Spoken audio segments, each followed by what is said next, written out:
Okay, that should be fun. It's far more than half a second. I need like a good, okay. All right. So I need you, all right, knob number 3. Okay. Turn down just a touch. Is that better? Yeah, that's good. Okay. Because you were almost peaking, but when you laugh, it definitely like flattened out the peak. So I think we're better now. All right. Yeah. Good. All right. Levels look good. This actually works well because now I can like look at that from afar. Sweet. See things. It's big. I can see it much better. We look all professional and I shit. know, right? If you did not see. Bless your heart. I know that you actually organize this like Oh my God. every 2 weeks. It's been organized like 15,000 times, and then like I do something and then it gets unorganized again, and then it's a whole shit You show. have silverware. Well, I mean, you have plasticware. That is a solid point. I didn't even think about using the spoon. And you're going to drip that on you. And you've got your arm under the mic. Drop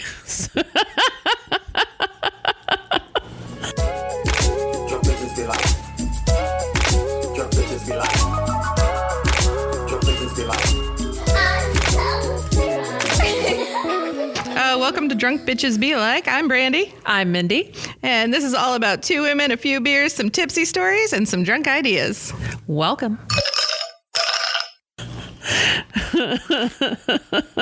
They're movable. I was just thinking you were going to have to go about it like people drinking champagne together.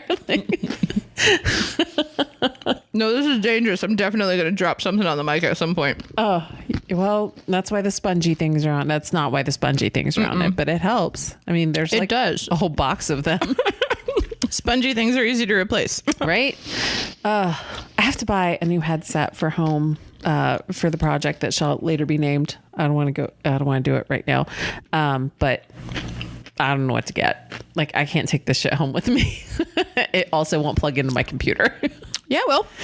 Not directly. My computer I need a USB mic. Oh, okay. And I have the Lenovo 360. Yeah. They got shit for ports. It's got one jack for my headphone, and Honey was like, just get a Bluetooth setup. And I was like, that's not happening. Do you want a lav mic? Because I got a shit ton of them. No, because that did not work out for us. No, those are the XLR ones. I okay. have a couple of different, either USB. Well, they're either Type C or I've got Type C and USB. Yeah, I have a couple Type C, and yeah, I think it's USB. Yeah, if I can take one for a sound check, that'd be great. Yeah, absolutely. Because I know that just sitting and talking on my computer is not going to be okay. Yeah, I got it for my cell phone, and then I realized I have a Type C input on the bottom of my phone, and that's the only one. So like, I have a USB one that I can't really use without extenders and things, and then it sucks. Okay. So yeah, That'll work for me. I'll take it and use it. I'm good with that. Oh God.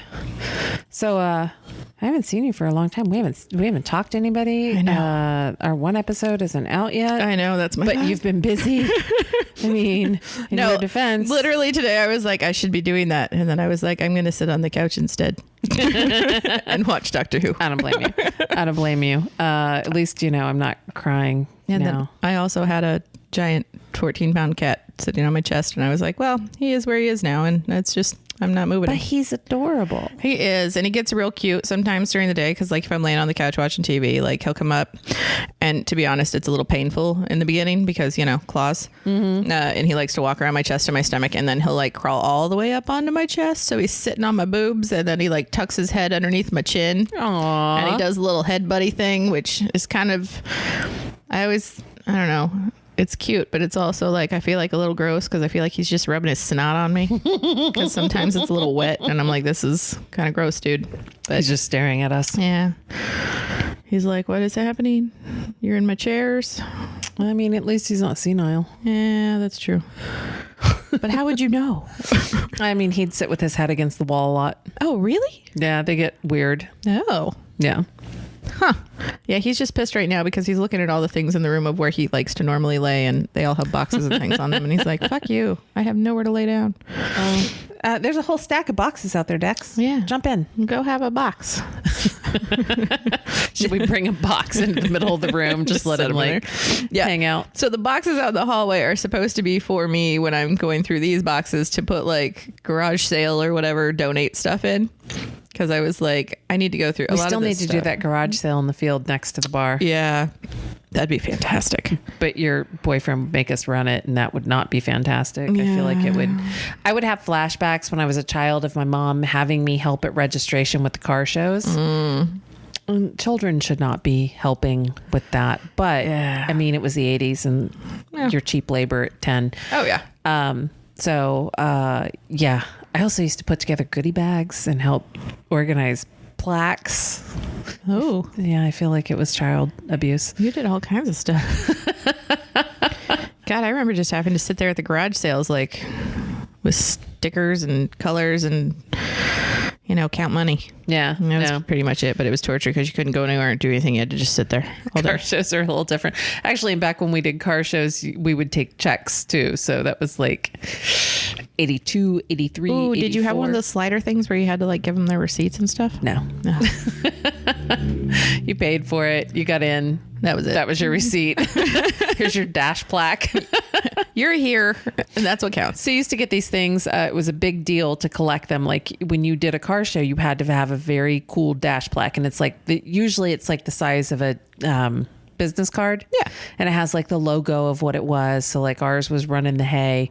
My parents at one point took over a car club called Ohio Street Machiners. Okay. Yeah. Not street machines, because those are the cars. We're talking about the people, the Ohio Street Machiners. And so we would have these plaques, these little tiny plaques. And then some people get fancy and make them like the shape of the state or whatever. Yeah.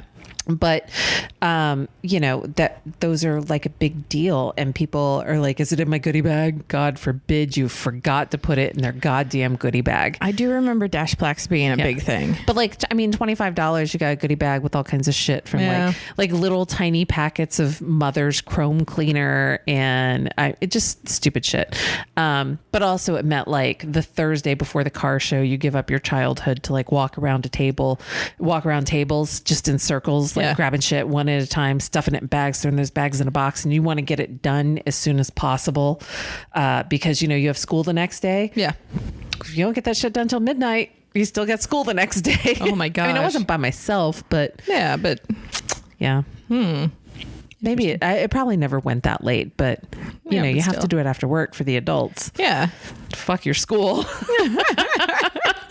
Do your homework when you get home. Yeah. You shouldn't have brought homework home.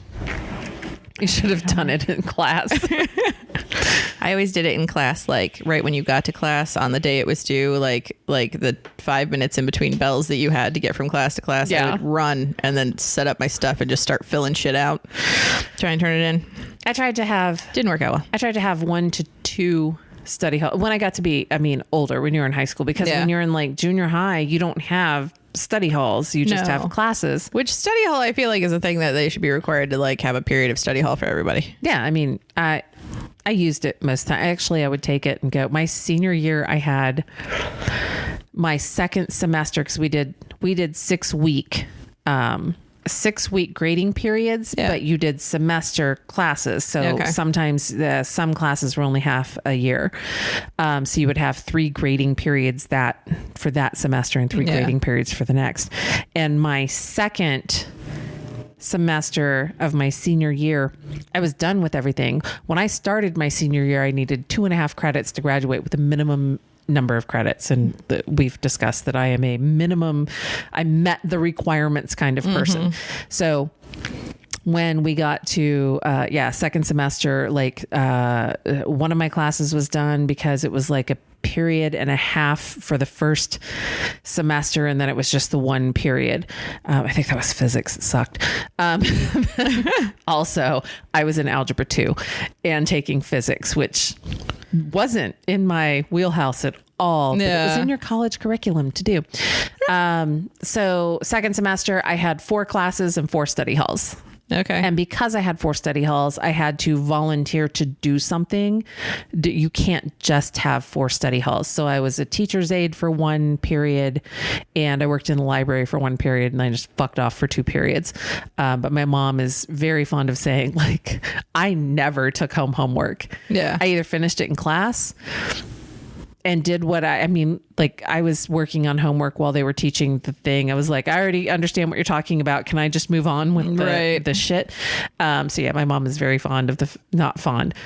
She wasn't happy about my C average. Like I didn't bring shit home. I was like, I had, to do athletic training shit after school and then I just don't have homework. Yeah. Did you do it? Probably, maybe. Yeah. I don't know. Some classes let you turn it in at the end of the period or end of the 6 weeks. Sometimes I had a backlog.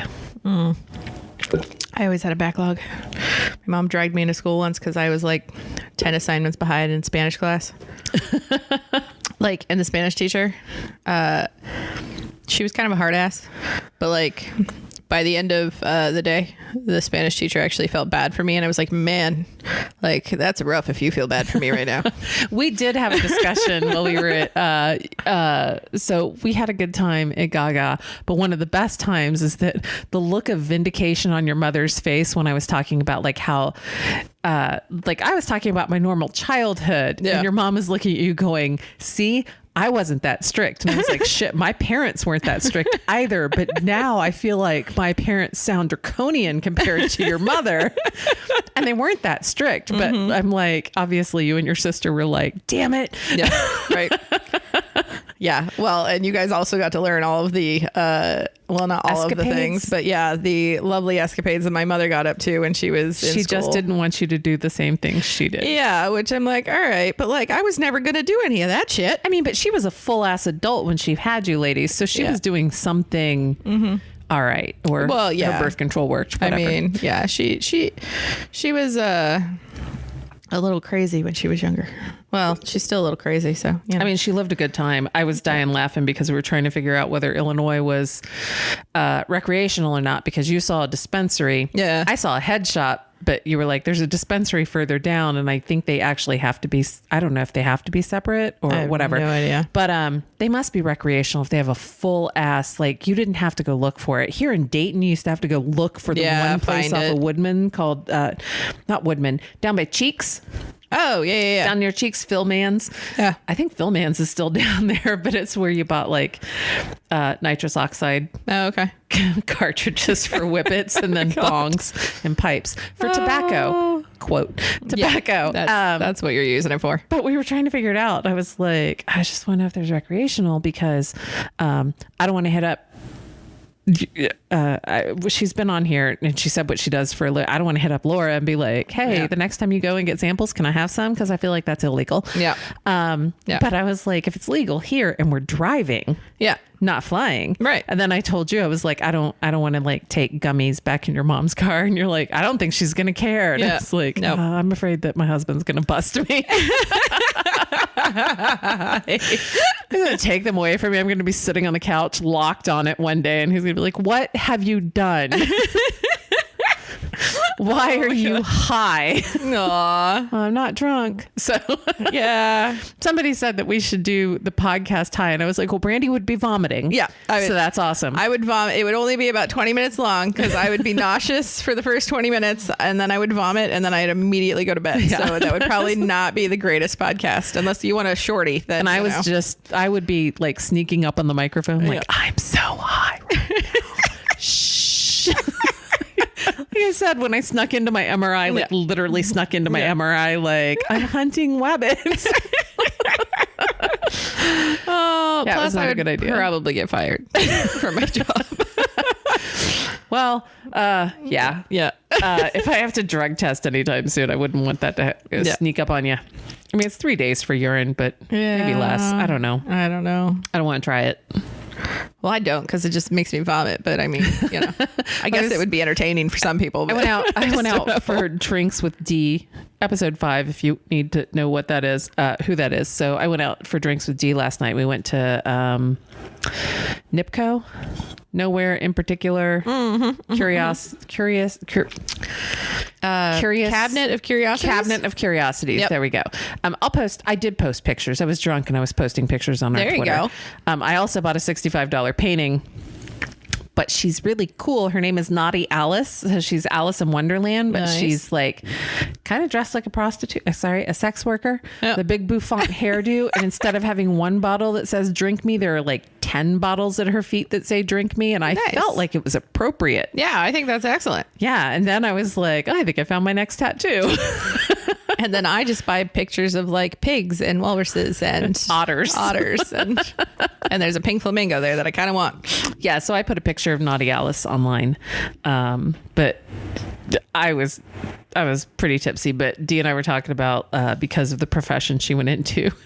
She's like, some people have to do urine tests and some people have to do hair tests. And I was like, oh, that'll get you fucked. Yeah, hair test is like a month or so, isn't it? Yeah. I think it's like 30 or 45 days. If you just showed up at work with like a shaved head. Yeah. Sorry, guys. My bad. I didn't know this was happening today. I had no clue. I'm just going to nair my head. I really just decided I wanted a new haircut. Honey and I were talking about that on the way to the bar tonight because there were these videos like during quarantine, women were shaving their heads and they looked beautiful. Like they would shave their head, they would do their makeup. Understand that. It's because nobody was talking to you. That is my exact response every time this happens. So, And it's on silent too. She does it when it's on silent. Like, how do you turn it off? I don't know. I don't know how to snooze your assistant. Fucking Bixby. Oh, I have Bixby. Shut up. I hate Bixby. That face was not a good face. Apparently, I don't have it shut off because it's like it popped up and said, "Oh, I don't have that name." It's like having. I love doing this. In case you guys are listening to it out loud, I love talking to Alexa. Alexa, Alexa, turn off all lights. Yep. I have an Alexa, and she controls all my lights. Alexa, turn on Office. Nope. Hey Alexa, turn on Brandy's office light. Thank you. Babe, you have a really long title for your shit. I have to because he has an office too, so we had to split up the office lights. So if you say office light, then she'll ask you which one. I love being in the house. And my husband says her name, turn off all lights. And I was like, I'm not done in here. Like, why are you turning the lights out? I thought you were in bed already. Oh yeah, that You happens. said it from the bedroom. I'm too big to miss. Oh my God. I've got the sniffles so bad. When I got here, Brandy had Doctor Who on, and one of my favorite episodes is the Vincent Van Gogh. I know. So it's Vincent Van Gogh instead of Van Gogh. Yeah. So why do we keep saying Van Gogh in America? I think because we suck? Americanized it and we didn't know and we didn't listen to anybody from wherever the fuck he's from. France, Netherlands, something. I should know this because I just did that immersive experience thing. But Me too, but I know he tooled around France for a while, and that's where he did a lot of the painting. so that immersive experience really didn't fuck me up, but it was very intense, minus the fucking two kids that kept running around that I wanted to throat punch.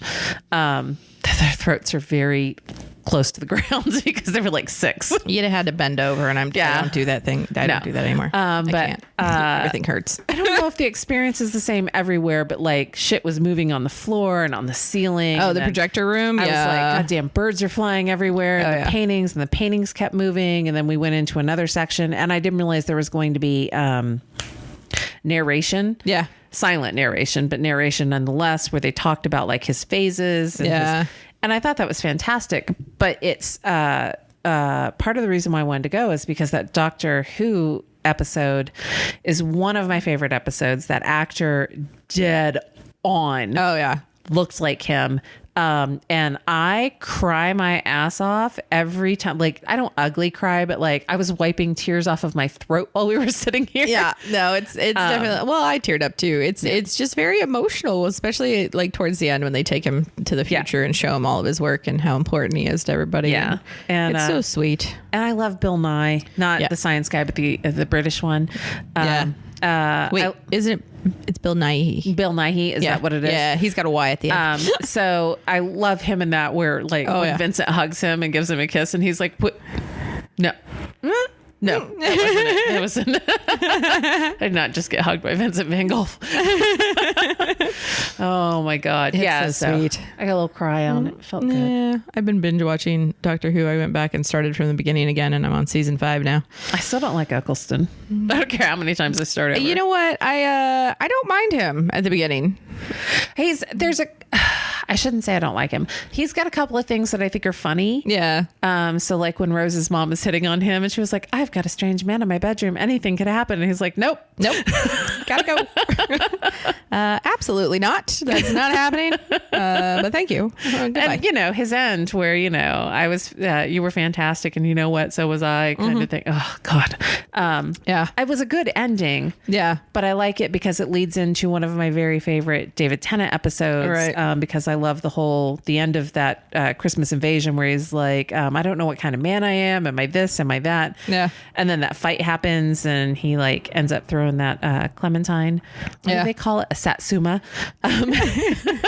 Ends up throwing it and hitting that button and it breaks off part of the thing. And he was like, I'm not a second chances kind of guy or something like that. Yeah. I forget what it was. I'm drunk. Yeah. And he goes like, that's the kind of man I am. Yeah, that's kind of man I am. That's also the one where he's like, I could take down your entire administration with 6 words, 7 words. Yeah. Doesn't she look tired? Yeah. Yeah. 4 words. Yeah, 4 words. Even you're not that good, doctor. Yeah. Doesn't she look tired? What did you say? What did he say to you? And lo and behold, it works. Yeah. Because he's the doctor. He used to love Harriet Jones. And then she just I know. fucking cunned it up. And I know. But then she got better, I feel like, too. She like redeemed herself, I feel like, at the end there. During the Dalek invasion. True. She like gets them all together. Which I never know how to feel during those episodes because it's like, you get to see all the old crew back together again. But then it also kind of feels a little forced sometimes. And I'm like, yeah. So it's cool. It's fun. But also, did they just do that? But I enjoyed Day of the Doctor. Yeah. That really. I did like, and I haven't gotten to that one yet, but I do remember that one. I like it. Yeah. And the whole, because 10, 11, 12. Yeah. And then 13. Year 13, I think, right? Well, 13 is John Hurt. John Hurt? No, he's not 13. Wasn't he like 10? He's the one who they never talk about. So Tennant is 10 and they don't. And I think he's... God damn it. People are going to be like, you call yourselves Doctor Who fans. I know. But he's the one that like actually did the thing, right? Right. But they are like, in the Succession and when the other doctors talk about him, they're like, he's the one that we don't. So I think he's the one that actually fought in Gallifrey and like killed killed all the Time Lords. Yeah. And they don't talk about him. Day of the Doctor. So he would have had to be before Eccleston then. Yeah. So he had to be like 8. But there actually was an 8. Like so like he doesn't have a number because they just don't recognize him as a doctor, I guess. Right. Oh, wait, because they reference that kind of thing, don't they? Because they say, like, basically he wasn't a doctor. Like, he shouldn't be called doctor or something like that because of what he did. But, yeah, that's... I don't mind that, but sometimes, like, when they brought back War Doctor is what they call him. And it was John Hurt. But when they bring back, like, Rose and shit like that on occasion, even when Rose got the human... Dr. 10, it still felt weird. I mean, I was happy. I think they only did it to make people happy because that version of him still loved her and she still loved him, even though it blah, blah, blah. Mm-hmm. But it still felt weird. Yeah. I didn't like it. Yeah. But I did like Clara coming back all the time as different things. That's the other thing I have to add to my tattoo is run you clever boy and remember. Yeah. So just the initials. I like it. Yeah. I think I'll actually do the Wi-Fi password because there's like numbers added to it or something like that. But yeah, so probably, I don't know. I've got some room left. I've got room in between. The Weeping Angels, man, every time I see them, because I just saw, it was like 2 episodes before this one, the Vincent Van Gogh one, it was the Time of the Angels. Yeah. When they're in the cave and everything else, and Amy can't blink, or she can't open her eyes, and she's counting down in the florist, or... Yeah. They creep me out, man. The Weeping Angels still just creep me out. We should have put a spoiler alert. We'll just put it in the description. The whole Weeping Angels, what the part they played in Amy and Rory's end. I do kind of like that. Yeah. Well, because somebody I was talking to was like, they send you back in time. And I'm like, only in that episode. I was like, they do different things depending on where they are. Because during David Tennant's time, like, they sent you back in time during the episode that you They saw. also turned you to stone. But then they also turned you to stone. And then this one, they like, they're just straight up killing people. Right. And then later they just send people back in time. So I'm like, I feel like they just do whatever the fuck they want to whenever they want to. Right. I did not have room on my arm though for an ood. And I would love to. I love look at Matt Smith. I love a good ood. Love the oods. That's so fun. But yeah, so I cried my way through the end of the Van Gogh episode. Yeah. Before I got here. Oh my God. So they sent you away. Mm-hmm. You got sent away. I say, as your mouth is full of chip and dip. Gooey crab and shrimp. Yeah, so kind of. I sent myself away a little bit. It's been a crazy week. So we've got a couple people. I work a second job at a wine bar. I bartend. And normally I work once a week. And this week, the owner went on vacation. One of the other girls that work there is on vacation in Greece for like 3 weeks. And then we had somebody quit. So there's me and one other girl that were basically holding down the fort while they were all gone. And both of us have like full-time jobs. So we split up the week and I worked 3 doubles and she worked 3 doubles because Friday nights we have multiple people work. And Wednesday, Thursday this week I went to Charlotte, North Carolina to shoot some video footage for a project I'm working on at work. So it was something that I needed to do before mid-September. And well, I just had to go. And it was like, well, I got 2 days in the middle of my week that I can go. So Wednesday, I literally left Wednesday morning at 7 a.m., got back at midnight on Thursday. Yeah. Your partner said that you were like just banging out footage. Yeah. Like from the time you hit the ground. Well, and that was Charlotte. And then probably 2 weeks ago, the wine shop I work at had their 1 year anniversary. So for about a month and a half, I was recording different people on my own time, free time. I was recording people coming in and saying nice stuff about the shop. And so there was a full week before the 1 year anniversary party that we had where I would go to work, I'd come home and I'd sit at my computer and just edit all night long. And I'd be up until 2, 3 o'clock in the morning editing footage. I'm going to catch that fruit fly. But I had like 40 people I interviewed. It was ridiculous. So that's nuts. It was. I mean, it's nice that many people wanted to come in and say nice things. And I thought I was going to get like 15, 20 tops. Yeah. So it ended up just being a massive amount of work. And so it took me forever. And I finally got it finished at like 10:30 in the morning on the day of it needed done. And you work well on a deadline, apparently. Yeah. I was like, oh God. But I had no other time to work on it other than the time that Yeah. So it was like, all right, well, had to get done. And, I wanted to do extra stuff to it, everything else that I didn't get to do, but I got it done. The graphic design all over. Yeah. Like all the extra fancy shit. Like the people flying at you. Yeah. Pshoom. And that didn't happen, which was fine because it worked out in the end. It all got done. But I still have a ton of stuff that I want to put together for that because I interviewed some of the bands and stuff. So I have promos I want to put together for them. I just, So it's just been a busy month. And then we went to Chicago to see Lady Gaga, which we recorded an episode that you'll hear before this one that I haven't put out yet, but you will. Fantastic. You should know about that. Yeah. So I'm sure you heard that one. I might do a 1-2 punch here because if I can get both of these edited this week, then I might release one on Friday and one on the next Friday. So that's that we nice. have 2 in a row. Yeah. We had an idea about like when they would get released, and I'm like, it just doesn't work out. And I keep fucking up that schedule. You know what? I mean, then the episode before that we had, we're going to have a lost episode because the audio was just the first half of it we released. You get to hear me rant about Roe versus Wade for 90 minutes, but I'm not sure that's worth it. Yeah. So the audio was just so bad that we decided just to move on and do another one. So yeah. So eventually you'll get to hear all of the things and then, but you'll already know this because you heard it before you heard me talk about it here. So good recap. So I can't remember. We've known each other for a long time. I should know this. Are you guys football people? So I have always been a football person. He is not at all. Doesn't care whatsoever. I used to be really big into NFL football when I was younger for some reason, and I've kind of faded off from watching that. Some reason. My reason was Joe Montana and Dan Marino. And what's the guy with the fucked up eye from the Chicago Bears? Oh, no clue. You weren't, but you were born in 83.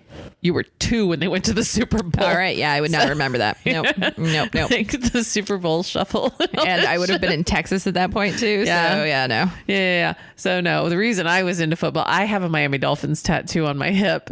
Nice. That is, I'm very proud to say it was before they changed the actual logo. Yeah. But it was the year they changed it because I had, there was no internet. And well, there probably was, but not like it is today. And I had to go find the logo because the guy would not do like an abstract of it. And I was like, it's the fucking Miami Dolphins logo. How do you not know what it is? Mm-hmm. This is a man who has like the cat in the hat tattooed down his entire fucking leg. Oh my God. Like it's almost life size. So I went and got it, and I have it. And it's Nice. the original logo, and before they made it look like a fucking cartoon flipper. I was gonna say, I don't even. And know I if don't know mean what the like original one looked like. flipper. I mean like Isn't it like an orange dolphin? This one is. I feel like I remember a teal box and an orange. I don't want to look at my pants. An orange. Yeah, no, you're fine. It's an orange sun with the dolphin is like teal on top, and it actually looks the like an dolphin's actual teal. dolphin jumping. Oh, okay. I'm like And the I dolphin remember has a orange and helmet teal. on. The dolphin has a Miami Dolphins helmet on. So, yeah, that was a mistake. I feel like I'm remembering Ace Ventura, and for some reason picturing the Miami Dolphins. Yeah, so it was that kind of thing. But it was a bad idea. You shouldn't tell your kids not to get tattoos. They just leave home and get the fucking worst possible tattoos they could get because they lack all judgment and they're just doing it to defy you. Mm-hmm. So, absolutely. Also, my mom got a tattoo the same year I got this one. She just didn't do it at a fucking tattoo shop off base. It's probably not the wisest. They're off base for a reason. Like it's easy catch-ins. You can walk there. I got mine on college campus. Nice. Well, the first 2. This tattoo, I mean, prices have gone up since 1996. But this tattoo cost me as much as 1 hour with my artist costs me now. Wow. And I was there for like 3 hours having this done. Oh, I think I was done in like half an hour maybe. This used to be, it was about, I'm showing Brandy. It was about this big when I first got it. Oh, okay. But I've gained a shit ton of weight. I weighed 130 pounds in the Air Force. So it's more like this. Yeah. So it's more of a whale. Dolphin. It's huge. My husband didn't even realize I had a tattoo for the longest time, not because of my weight, but just because I don't think he paid attention. Yeah. Because it's not really noticeable unless you're legit looking for it. Yeah. Because it's also faded a lot. I thought about getting it covered, but what I have heard, I've not confirmed, is that teal and orange are really hard to cover. I mean, I feel like that would make sense. I really enjoyed my first tattoo experience because it, even though it was like, it was the tattoo place like on campus. Yeah. That you would think would be stupid cheap and not great. The guy who did my tattoos was a pre-med student. And he did tattoos on the side. I mean, at least he was aware of bloodborne pathogen training. And he had like really nice tattoos and stuff. So I was totally comfortable with it.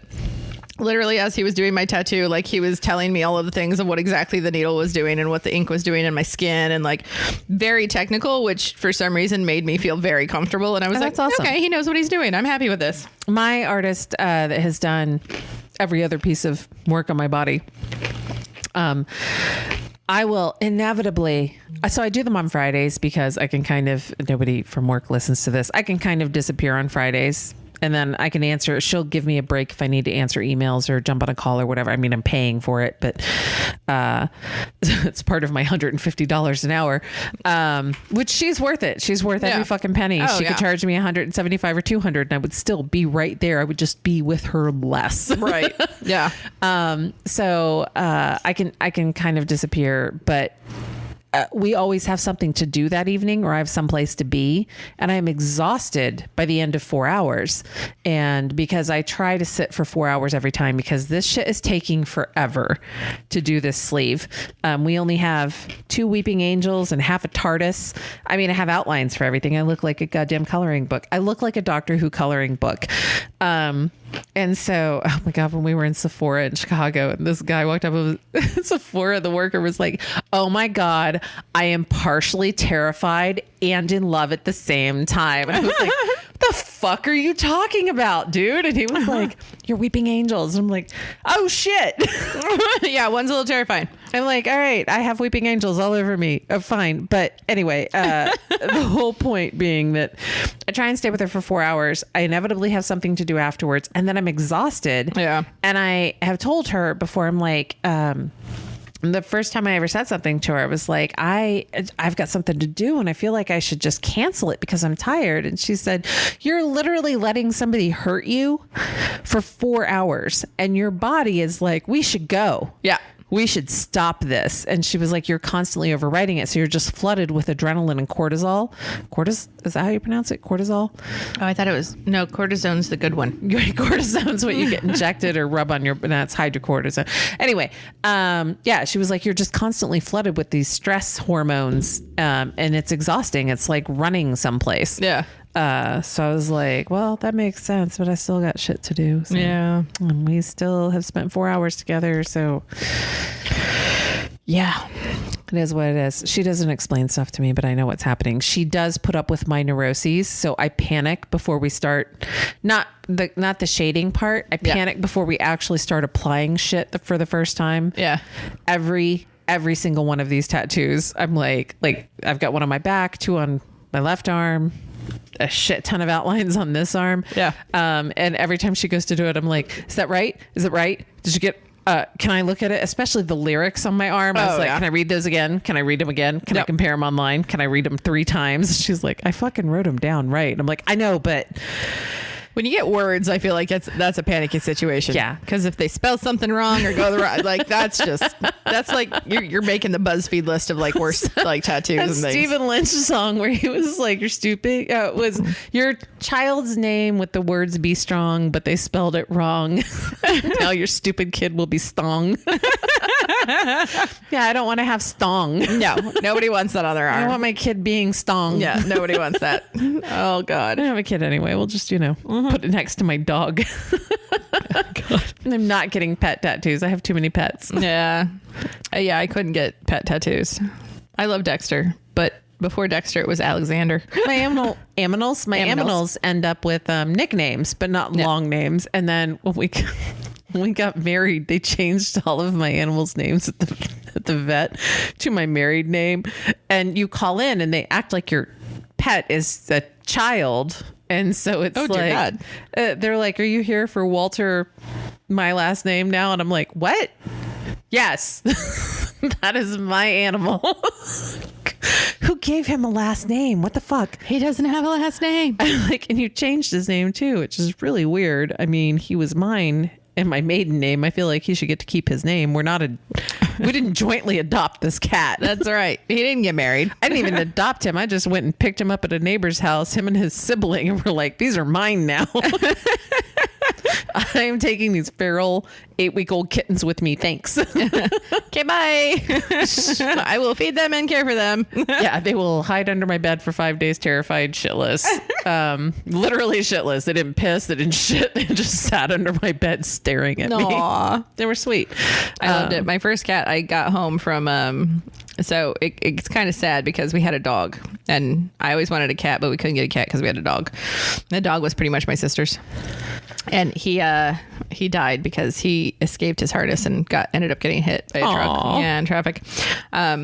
He was older though, so I feel like he had a pretty decent long life, but Still cut short too soon. I mean, your cat is at least street smart, I Yeah. guess. Well, that's and by street smart, I mean he avoids streets. Oh no, apparently he crosses the street, but he knows what he's doing because Kat, my friend that we've had on before, she was driving down the road and she's like, oh yeah, I've seen him cross Central before. She's like, yeah, I'll be like at the red light and he'll like cross the street. And I'm like, It's like using the crosswalk. and yeah, shit, he like knows how to cross the street. So I'm like, all right, well, cross fucker knows on what he's green, doing. bitch. Yeah, I'm like, okay, if he knows what he's doing, then I guess that's good. That's hysterical. But yeah, my first one, I came home. She has kids that might get hit by cars Yeah. because they don't know what they're doing, but your cat's like, But my cat's fucking like, A. I know how to do this shit.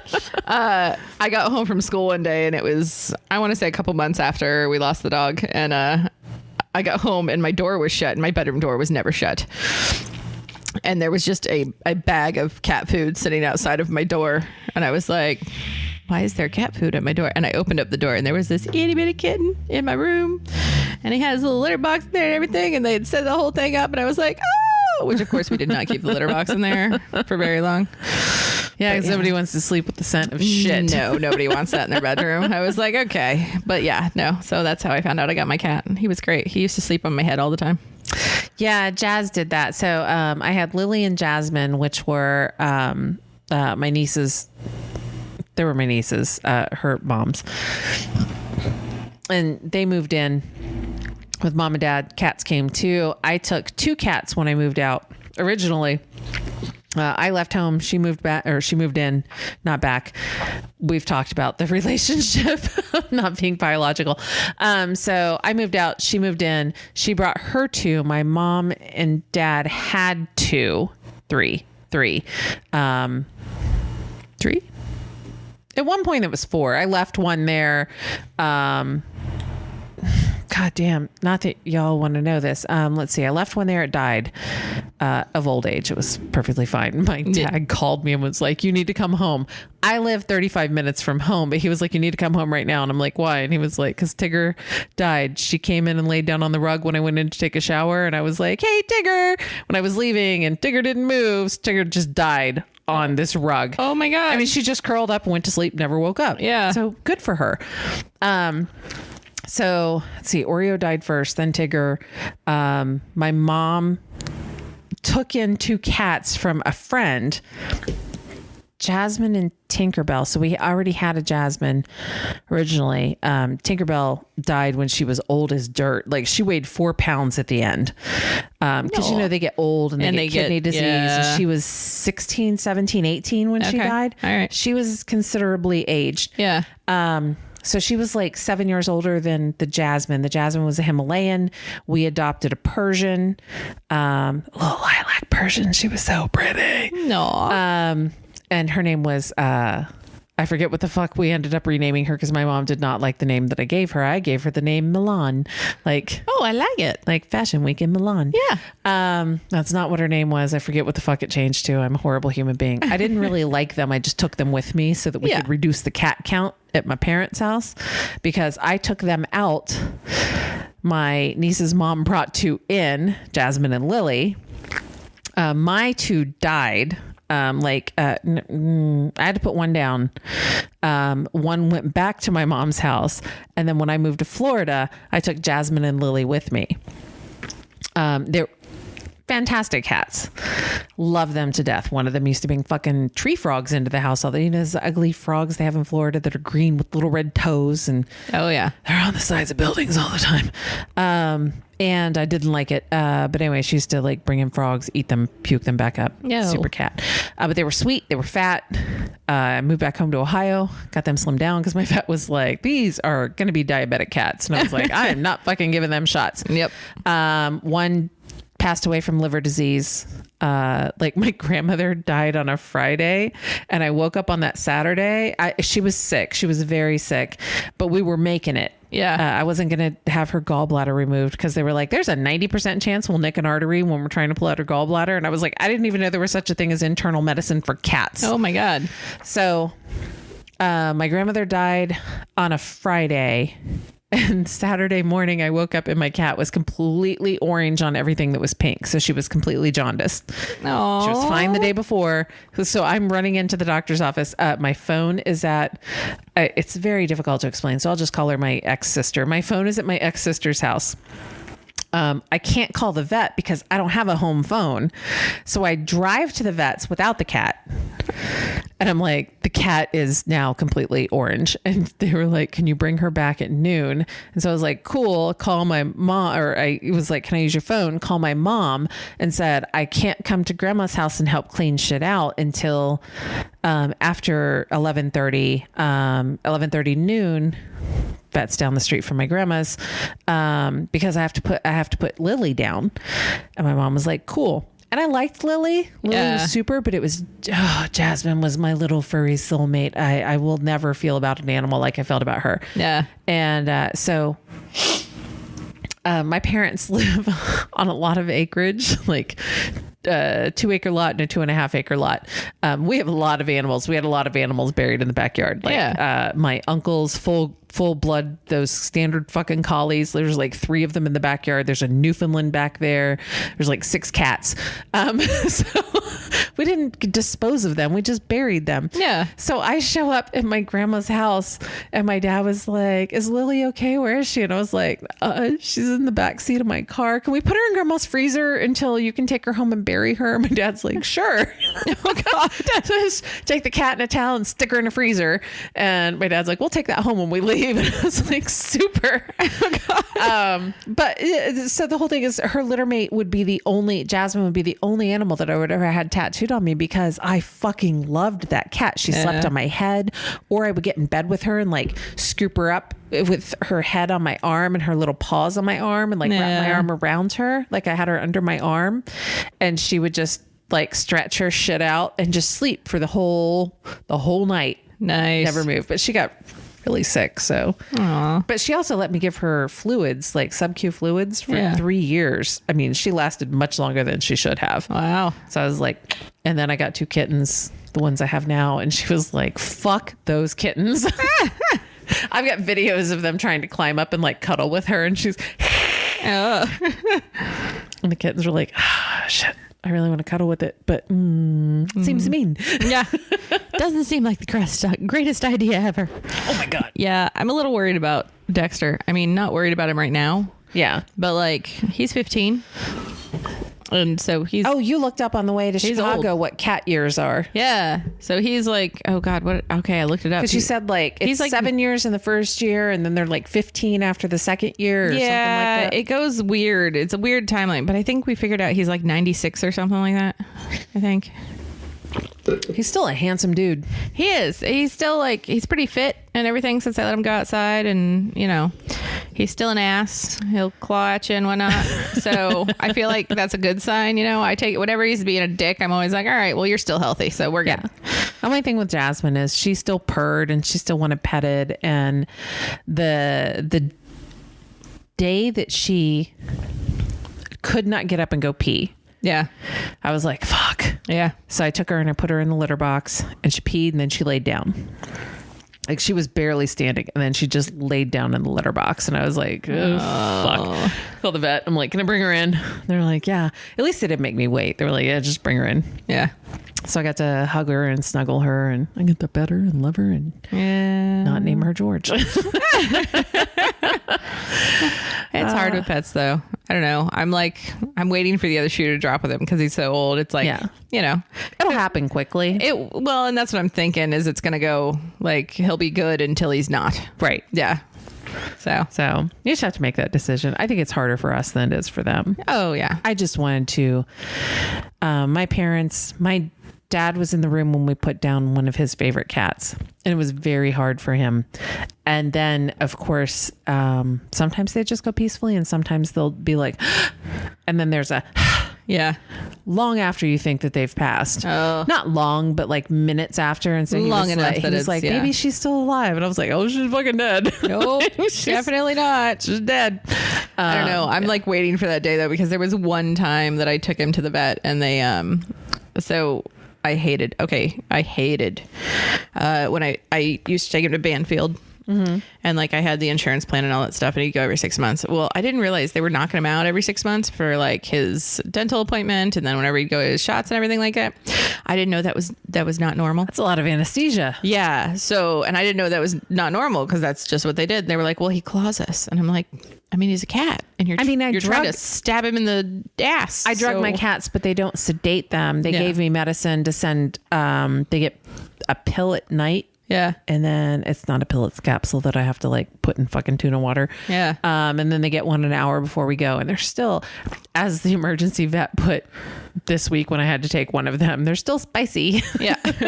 Well, and that was my thing. Like, I didn't really know. And then there was one time I took him in and they had me wait with him like before his appointment. Yeah. And they came in and gave him the shot or whatever to knock him out. And I was sitting there holding him. And so like he just went limp in my arms, and I was like, "Did you just kill my cat?" Yeah, I'm sitting there going, "Wait, is this what happens like every time I bring him here?" And it was apparently, and I was like, "Holy shit!" And then he ended up having a stroke from it.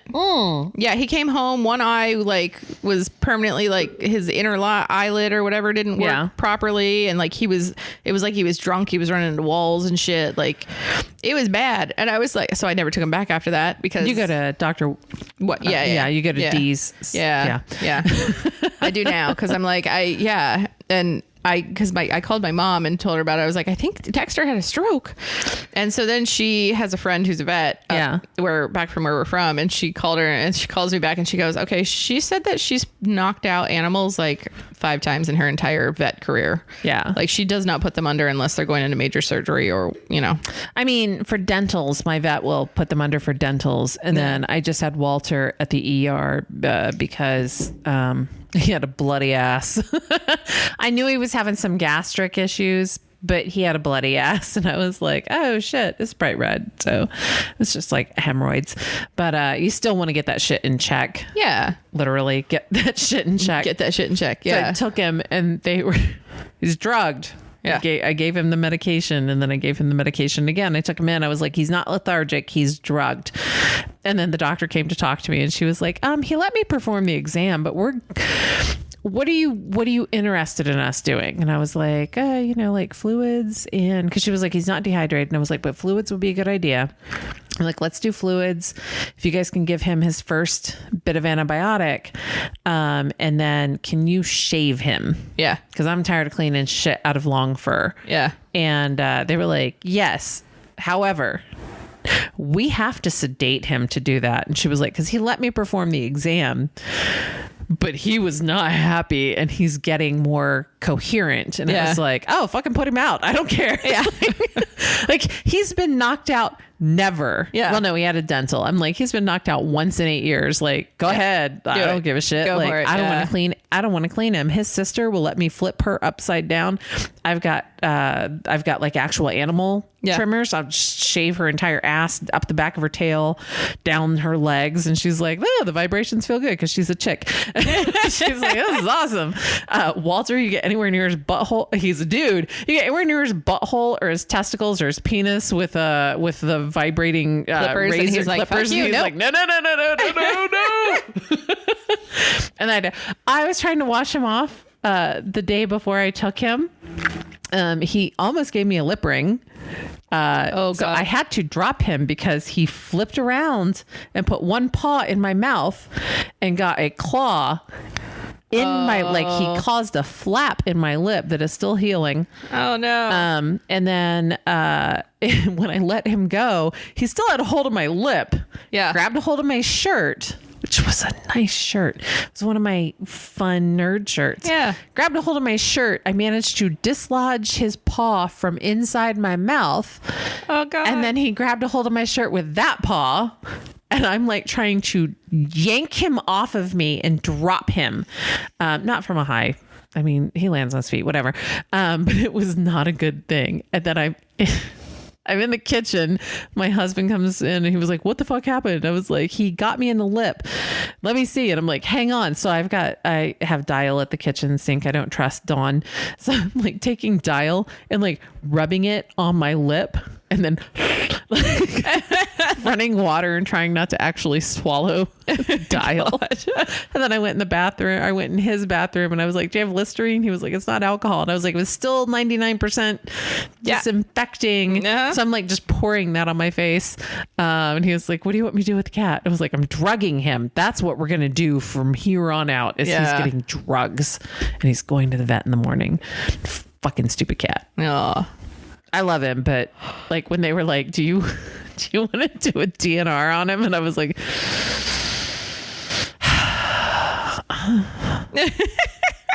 she was like, in case something were to happen while he's in the back, do you want us to resuscitate him? And I'm like, I know what you mean. I'm just thinking. Are you going to think that I'm a horrible human being if I'm like, fuck him.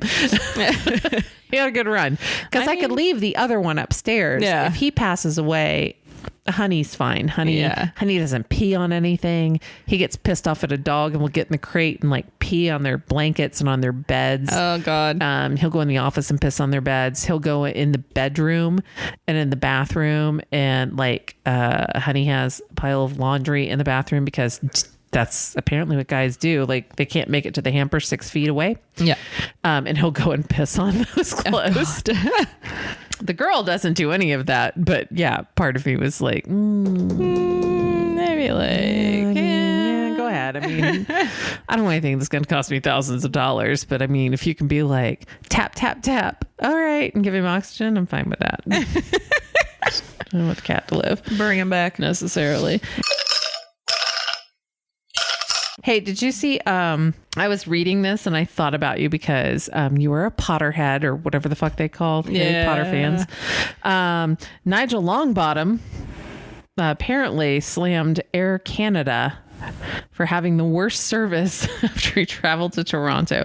I only saw it because I was thinking of you and your shitty flights and times that you go, and the fact that apparently Neville Longbottom is hot now. Not in this photo. Yeah. Well, they all said that when he like posed for GQ or something and didn't have a shirt on. Everybody was like, oh my God, he's hot now. And I'm like, no, he has a 6-pack. There's a from the neck down. Yeah. I'm like, there's a difference there. I mean, he's still an attractive looking guy, but like, I wouldn't say he's like he's not super, like, I don't think he's hot. No. Yeah. But like, he's a good looking guy. I mean, there's other guys that would think we're hot. I mean, my definition of hot's probably different than other people's. Well, and that's what I'm think saying. Brad Pitt's okay. Yeah. Brad Pitt looks dumb. I think Tom Brady looks dumb too. Like apparently they're not dumb people. Although Brad Pitt's getting investigated by the FBI. Why? For multiple reasons. Because of the incident with his wife and the kids on the plane. Apparently because it was in the air. It's like an international incident or something. Whatever the fuck it was. And then I think she turned him in and said that like one of his businesses was like fake or taking the Katrina thing. It was like something to do with Katrina. Are we talking Angelina Jolie? Oh. This is a bitter ass divorce. Like she's like, we're divorced and I'm still gonna fuck you over. Oh my God. Yeah, that's a lot. Yeah, so my flights they are interesting. Okay, so I do have a bit from Charlotte because all right. So I went to go get on my flight, right? I got to the airport stupid early because I had a 10 p.m. flight. So I had intentions of going and eating dinner and stuff, and that's what I did. And I got to my gate like 40 minutes early, and so there was they have those little airport bars. Yeah. You know, in my thing. So it was like right next to my gate. So I was like, all right, I'm going to go over and have a glass of wine before I get on my flight. And I went over and sat down at the bar, and I sat down next to this lovely, lovely lady who is apparently from Tennessee. And then on the other side of me was a couple who had just on their way home from Vegas. And then like on the other side of the bar, there was like a couple of guys, and one of the guys was sitting there in like, and I know I'm going to get this wrong. He's a priest, a pastor, somebody. He's got the black robes on and he's got the little white collar thing on. That little dog collar? Yeah, the little white dog collar. Well, so it's not just priests who do that. Apparently there are like certain reverends that do it too. So I feel like it's confusing. So, I feel like only one people should get that. I will say it was hard to tell that he was a man of the church because from the time I sat down, I don't know what they were talking about beforehand, but like one of the first comments I hear him say or something like, well, as long as you're not from Ohio. And I'm like, oh, okay. And I just kind of started laughing. And I was like, I'm literally on my way to Dayton right now. I feel like that's a football thing. Well, okay. So then like ESPN and stuff's on the TV. So they started talking football and everything. And that's how I knew about Tennessee Girl. And she's a big Tennessee fan. And we were chatting fans and football fans and, you know, people who were, we were talking about like the worst football fans and everything else. And, but like, I don't know. When he called out Ohio, like, yeah, right.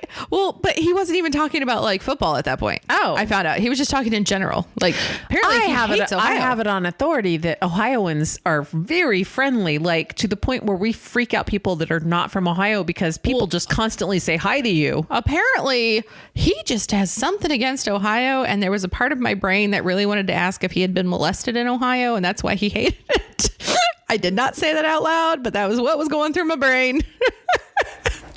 Which I know is not funny for anybody who has been, so I apologize for that. But like, he was also... I mean, I find it funny, and we've talked personally about my experiences. So, but you saying that with me in a mouthful of wine. Yep, sorry about that. But so then like 15 minutes later, apparently he didn't hear me say that I was on my way to Dayton. Yeah.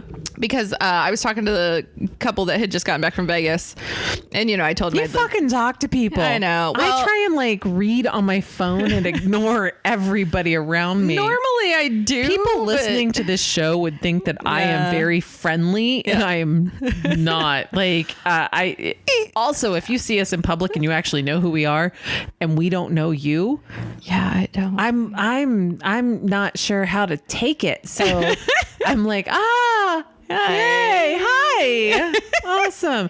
But I don't go out of my way to fucking talk to people. Well, I mean, I was at the bar, and like the only seats that were open were like right in between people. So like I'm sitting like right next to these people. So it was hard not to like have conversation. But so the people that were sitting that came from Vegas, they had gone to a David Copperfield show, and I have a past with David Copperfield because my stepdad had driven his tour bus for like years and years and years. And she actually got to go do one of the illusions. She got called up on stage and everything else. So we were kind of sitting there chatting about that because I've gotten to do that too. That's awesome. And there's certain things that happen, like, you know, after the trick and backstage, and that you know things. They tell you what to do. Right. Well, and they're like, you know, don't tell anybody about that because it ruins it for everybody else. And so like me and her were chatting about how she was like, yeah, I told him. She was like, but I don't want to tell anybody else. And I was like, I totally get it, because I've never told anybody either how they did the one thing when I went up, because, you know, it's kind of part of the magic, you know. You should keep a secret. Yeah, you keep it a secret because it's fun, and you know what it's happening. You don't want to ruin it. Yeah, you don't want to ruin it. TiVo has ruined magic for everybody because we watch Fool Us, and I'm like, oh, yeah, I saw it. Yep. Rewind. You can pause it. You can see what's happening. I can't see it when Penn and Teller do it, but right. Other people, like, I'm like, that black velvet mat. Yeah. The coins are black on the other side. That's why you can't see them anymore. Yeah. Or something. I don't know if that's true. Anyway, go ahead. But yeah, so I'm chatting with him and everything, and then we were talking about football, and then I don't know what we were talking about again, but man, he brought up Ohio again, and he was like, well, yeah, you know, as long as, you know, you don't have to be in Ohio, because that's just the worst. And I looked at, and I was like, dude. And he goes, what? You got out. And I was like, no, I'm literally on my way home to Ohio. And he said, no, you said you lived in, and I said, yeah, I lived there. And now I live in Ohio. I've lived there for like 14 years. And he goes, oh, well, that just sucks for you. And I'm like, you are the worst priest ever. Like, who are you? And what a nice state. Yeah, I'm like, why do you hate Ohio so bad? Even the lady from Tennessee next to me, at one point, she leans over and she goes, okay, so I'm confused about something. And I go, yeah. And she goes, is he wearing? And I looked at her and I was like, uh-huh. Like, she didn't even finish her apparently sentence. not all God's children. Right. And I was like, uh-huh. And she goes, so he's like and I was like, uh-huh. Jesus loves everybody except fucking Ohio. Right. And she was like, I'm confused. And I was like, yep, me too. We're on the same page. Have no idea what's happening there. Like, he's from London, I guess, but like he's originally from North Carolina, but he lives in London. And I'm like, I don't know. Like London, UK or London, Ohio? I think London, UK. Oh, okay. Yeah. I'm like, well, if you live in London, Ohio, I get it. I'm like, you're from North Carolina and you're living in the UK right now, but you have a serious thing against Ohio. I will say also, I'm really surprised that we do not pronounce London, Ohio, London. Oh, yeah, no. We should definitely have a different pronunciation. I mean, with Rushi and Versailles, yeah. We have such fucked up names for things in Ohio. People are like, you mean you're going to Houston? No, Halston. Yep. Halston. That's yeah. Don't ask me. Yeah, I don't know. It's Belle Fountain. You mean Bellefontaine? No. Nope. Nope. Nope. I wish I did. Yeah. But so that happened at the bar, and then I get on the flight. Wait a minute. Okay. It's Rushi, Ohio, pronounced or spelled like Russia. It's spelled like Russia, but it's pronounced Rushi. Prussia, Ohio, which is just like Prussia. Yeah. Yeah. It's just the weirdest thing. I don't understand it. But so then I get on the plane and we're about to take off. And we're sitting there and everybody's on, and the pilot comes on and goes, "Oh, good news, everybody. I think we're going to be able to get out of here a little bit early. So blah, blah, blah." Great. Gets off the intercom. About 5 minutes later, gets back on the intercom. Hey, so we got a little bit of a delay. I just want to warn everybody, we're going to have to shut down the plane and restart the software. We're having a software issue. So everything's going to go dark for a moment, but no worries. Just want to give you a heads up. You guys are going to suffocate in this metal tube waiting for the lighting air to come back on. So they restart it, which is fine because like it only went off for like a second or two, and everything comes back on, the air comes back on and all that stuff. And about 10 minutes later, he gets back on the intercom and goes, "All right, so the restart didn't work, but it's okay. No safety issues or anything like that. We solved the problem with some paperwork." And then gets off the mic. That's all he says. And I'm like, you solved the software issue with some paperwork? Because I know you said there's no safety issues, but like, I feel like that suggests there might be a safety issue. I feel like you just signed a waiver for all of us. Right. I'm like, we did not agree. What kind of paperwork? And then I'm like, okay, maybe they signed a DNR for all of you. I'm like, okay, so maybe like the computer wasn't talking to the tower and the tower needed like a flight plan. I don't know. Like they had to do paperwork for that. I don't know. So I'm like trying to think of all these things that like have nothing to do with software, that like the software was trying to communicate with something that it wouldn't. I don't know. But I'm like, still, like, why would you tell people that? Like, don't tell me it didn't work. You know, it's fixed. It's solved. Whatever the problem was that you had. Like, and we're on our way. Right. You just need to come on and say, okay, folks, we're going to be on our way here in a couple of minutes. Everything's great. Transparency only goes so far. Yeah. I'm like, don't tell me you had a software issue. You restarted it. It didn't work. But hey, paperwork solved the problem. Our wheels won't come down, but we filled out some paperwork and we're good now. Yeah. We signed a waiver saying that we were fine with that. So it's cool. I know how to lie on a plane without landing gear, so it's fine. I signed the paper. So I'm like, what? Why would you tell people that? Oh my God. And then it got even better because when we take off and everything, so I was in an aisle by myself and it was a smaller plane. So it was just two seats. But the two seats that crossed the aisle for me was a dad and his son. And his son is 7 years old and most adorable little kid. Oh, he got questions. Oh my God. He had so many questions. Like the entire trip. His dad was like, it's okay. Just like, no, just, it's fine. Like, because doesn't Y last from 3 until 16? Oh yeah. It was hilarious though. Like some of the questions and stuff he was asking, I was just dying laughing.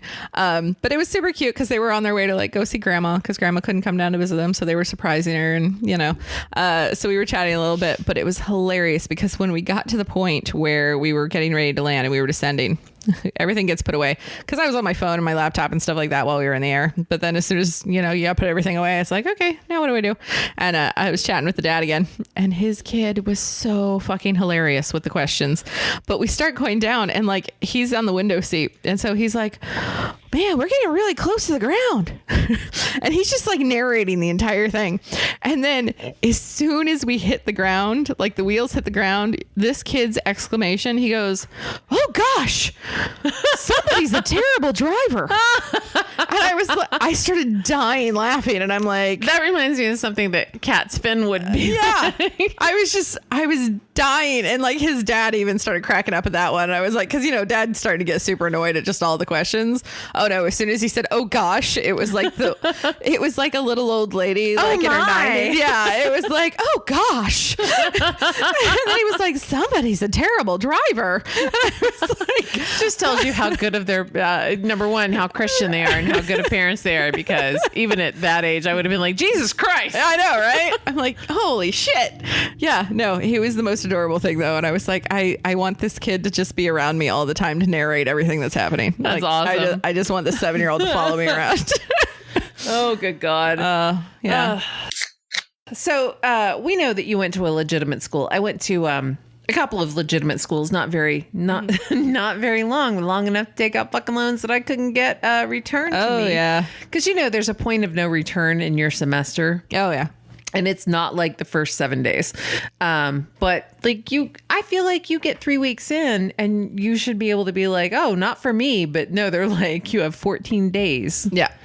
And I'm like, yeah, I don't feel like that's enough time. So I have, Especially when you skip a couple classes in the first 2 weeks. I have outstanding student loans still. Fucking 50 years old. They've been deferred. I don't tell them how much I make anymore because they haven't asked for proof. Also, it doesn't really affect my credit score, so I don't fucking care. You're not getting money out of me right now. I paid off 2 of 5. Yeah. Because they're separate loans. Right. I have not paid back the $16,000 that I paid for the trade school that doesn't exist anymore. That if I wanted a copy of it was accredited. Yeah. I will give it that. But you can't even get it. But here in Ohio, if you threw a rock, you could hit a school that gave you a certificate or an associate's in something. So I went to a school called Ohio Institute of Photography and Technology. Fantastic. I was on the technology side, and the technology side was I was medical office management. Okay. $16,000, 18 months. Yeah. It's less than $1,000 a month, but still. Yeah. And then I had gone to a place called Wilmington College, which was $18,000 a semester, I believe. And I went there for 1 year. And then I got most of my money back from Wright State. And then you can't get shit back from Sinclair. And I don't even think that I had loans. I think my parents helped me with that, or grants were enough at that time. Yeah. Because education's got more expensive. I paid $18,000 in 1993. And when I say I mean I had to take the loan out. Yeah. My parents claimed me until I was 20, which fucked me so hard. I love my parents, but it fucked you. Quit claiming your kids at 18 so that they can get some kind of FAFSA, because it doesn't. Fucks it up. Mine, I got lots of stuff from the FAFSA because my mom claimed me, but she had a very low income and everything. So I got lots of shit out of it. All right. My parents were well into middle class, but still, it fucked me over because they were like, here's $100 Pell Grant and here's $100 Ohio grant, and good luck with your life. And I was like, that bought me a textbook. Yeah. Literally bought me that fucking Shakespeare book that has every soliloquy and play and poem that he's ever done. Yeah. But that book cost me $300. And you gave me a grant that covered 2/3 of it. See, I lucked out because I had divorced parents at the time. And so mom got to claim me on her own. So it was just mom's income. I didn't have to count dad's on the FAFSA. Yeah, no. So get divorced. There you go. Do something for your children. Single parent, get divorced and claim single this is going to make noise. We have new booms, and I'm trying to figure it the fuck out. Mindy's still playing with hers. Yeah, it's like having a really long dick in front of your face. Sidebar on these two. I opened them thinking they were the exact same. They're different. Like my little thing is different than your little thing.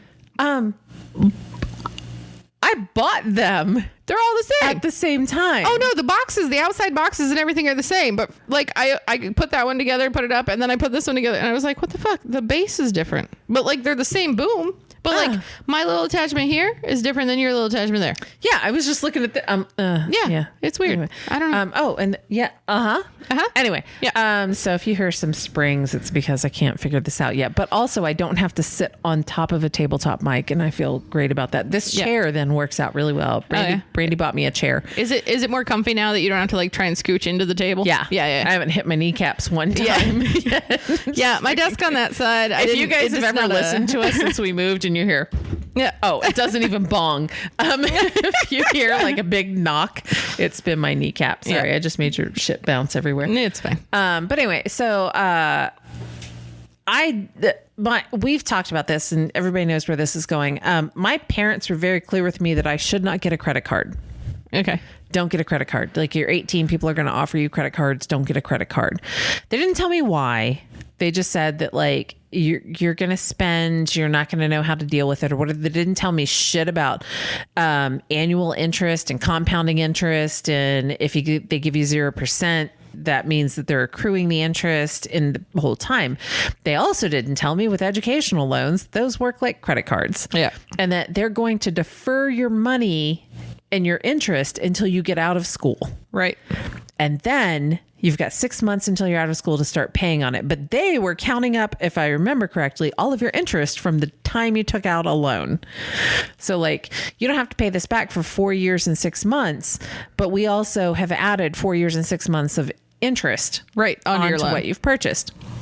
So this week, and I'm not going to go into all the specifics because I feel like I'm not as prepared to do that, but I think I have a grasp of what happened. Yeah.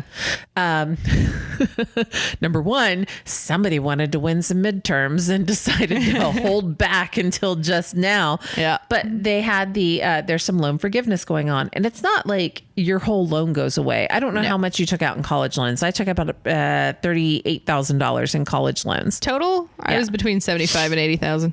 So, And I will say also that part of those are federal loans and part of those are bank loans, which bank loans are a whole different ballgame because they don't qualify for shit. right. So mine were all federal loans. Yeah. Which is super. It was also why I got so much PMI on my fucking mortgage, which Yeah. I didn't know that was going to happen because they were like, oh, you have federal school loans out? And I'm like, yeah. And they were like, this is how much PMI you have to pay. Why? Yeah. Oh, how do these two things go together? Right. But it's $20,000 if you had a Pell Grant and Yeah. $10,000 if you did not. Well, and my mom asked me that. She was like, did you have a Pell Grant? And I was like, I had a Pell Grant my first year and then I lost it because I did not do well in school. There's that. So I don't know if I qualify for that or not. So if you had a Pell Grant, you can get $20,000. There's a lot of things. So you have to have had the loan out 2009 or later. Yeah. You had to have had a Pell Grant or to get $20,000, $10,000 if you did not. You have to make under $75,000 a year. Oh, I thought it was 125,000. I think it's the 75,000. Okay. But Yeah. Google it. But still, Yeah. I would qualify if my loans had been done in 2009, but they're not. I was like the 1990s. Nobody gives a shit. They also don't mention the fact that people who got loans in the 1990s are still paying on them. Wait, so it's only if you got the loans after 2009? Yeah. Oh, well then I'm fucked. Yeah. 'Cause I went to school in the early 2000s, so I Yeah. don't even qualify. Yeah, it's 2009 and later, I believe. So there's this big thing that I've been hearing online from fucking everybody on Facebook. Number one, there are the people who are like, if you're pissed off that people are getting some loan forgiveness, but you're a Christian, perhaps you've forgotten about the debt that you couldn't pay that Jesus Christ did. It was like, fair point. Yeah. If that's what your religion is. So there's that. But then there are these people who are just fucking angry about who's going to pay for that. And you and I kind of talked off air, which is that like you are still paying for it if you're paying your loan. I'll be honest with you. I am. They're the last people who are going to get money from me. So fuck them. Here's the problem is Net zero is not getting shit from me because they're the third company who has bought my loan. Yeah. So I'm on company number, I'm just now on company number 3 because last year they transferred my loans again, my federal loans. Now my school loans, I'm on my 3rd provider only because the first person that had it had outrageous interest rates. So I transferred it. But when I transferred it, I had to get co-signers again because my dad had to co-sign my loan to get it out in the first place on my bank loans because my federal loans, the amount that I could get wouldn't cover the cost of school. Yeah. So I had to get a private bank loan. At least you got a degree. Yeah. Well, which, kind of using now. Yeah. 20 years later. But the other thing is that when I transferred Let's say that again, you're still paying on college loans 20 years later and you've paid a lot more than you borrowed. Oh, a lot more because so I started out 75, 80,000.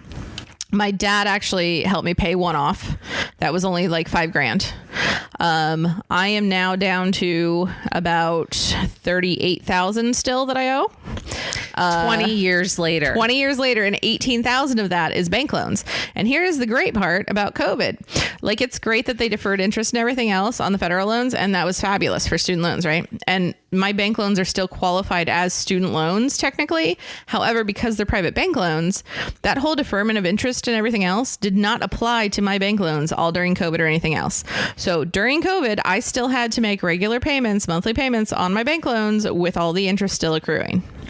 So like that never stopped ever.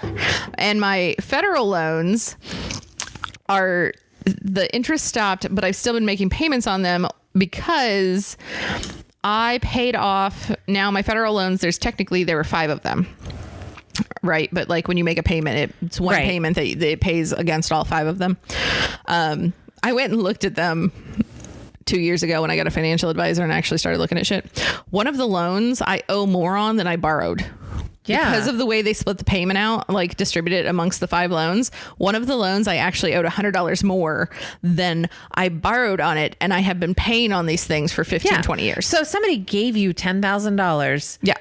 Not give it to you. They're giving it to the lender. Right. Here's $10,000 for Brandy. They're basically paying off interest that I paid off. Right. You've still paid for more than you borrowed. Way more. Yeah. And where else does that happen? Here's the thing.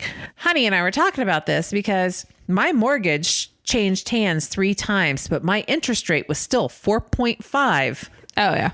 Every time. When I got my mortgage, they said you're getting a 30-year mortgage, 4.5%. You're buying the house for $73,000. That means, and then you're doing PMI for 3 years. I had 1% PMI. It was fucking nothing. Yeah, because my house payment was like $560. Right. But you're paying $560 a month. You're paying it for 30 years. You bought the house for $73,000 US, 4.5%, blah, blah, blah, more. Right. So here's what I think I'm paying back $88,000 or something like that. I don't do math for me.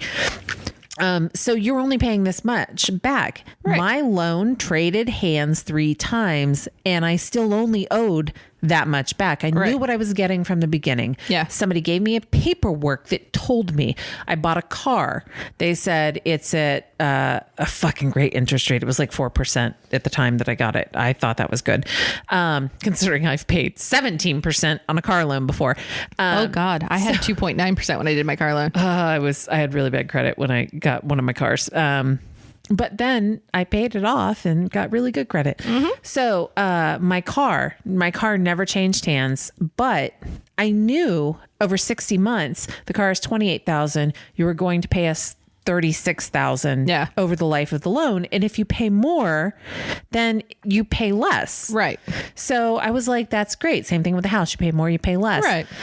That doesn't happen with your educational loans, whether it's a bank loan or a federal loan. They're like, it's 24.9%. Well, I think it's actually like 14, 15, 16%. And then it trades hands and they're like, great. It traded to a new place. Yeah. And now it's 18%. Yeah. And then it traded to somebody else and now it's 19.5%. And they're saying from this point, it's 19.5. However, they're looking at what the balance is and your balance is now higher than what you actually fucking borrowed. Yeah. And they're still making interest on it. They're not making interest off of the original amount. They're saying you still, you had, my parents didn't tell me that if you got a credit card and only paid the minimum, you would never pay the goddamn thing off, or it would take you years. Oh yeah. If I borrowed $2,000 on credit cards, it would take forever. But the thing about credit cards is if you miss a payment, they go, oh, you had a $2,500 limit. We're just going to knock it down to what you owe. Right. That's your limit now. Yeah. We'll never increase it. Like 10 years, you'll never get an increase from us. Fuck you. You didn't. And I'm like, I just missed one payment. By 3 days. But when you get educational loans, they're like, here's $18,000. You have to pay this back when you graduate. Yeah. Once you get a job, once you use that degree and you're 6 months into your job, or your fancy new job that you're going to get. Here's another $18,000. Here's another. No place on earth continues to give you money that you haven't paid on. Yeah. The original money that they gave you. Yeah. And they're just giving you money. You're 18, you're 19, you're 20, 21, 22. If you go to postgraduate school, you still don't have to pay on those loans. You get to take out more loans. And then by the time you are done, you have $250,000 in loans, maybe. And you maybe haven't been able to work, and you probably didn't get to start paying on them early, which would have deferred some, which would have cut into some things. And people are pissed off because, well, I had to pay for it.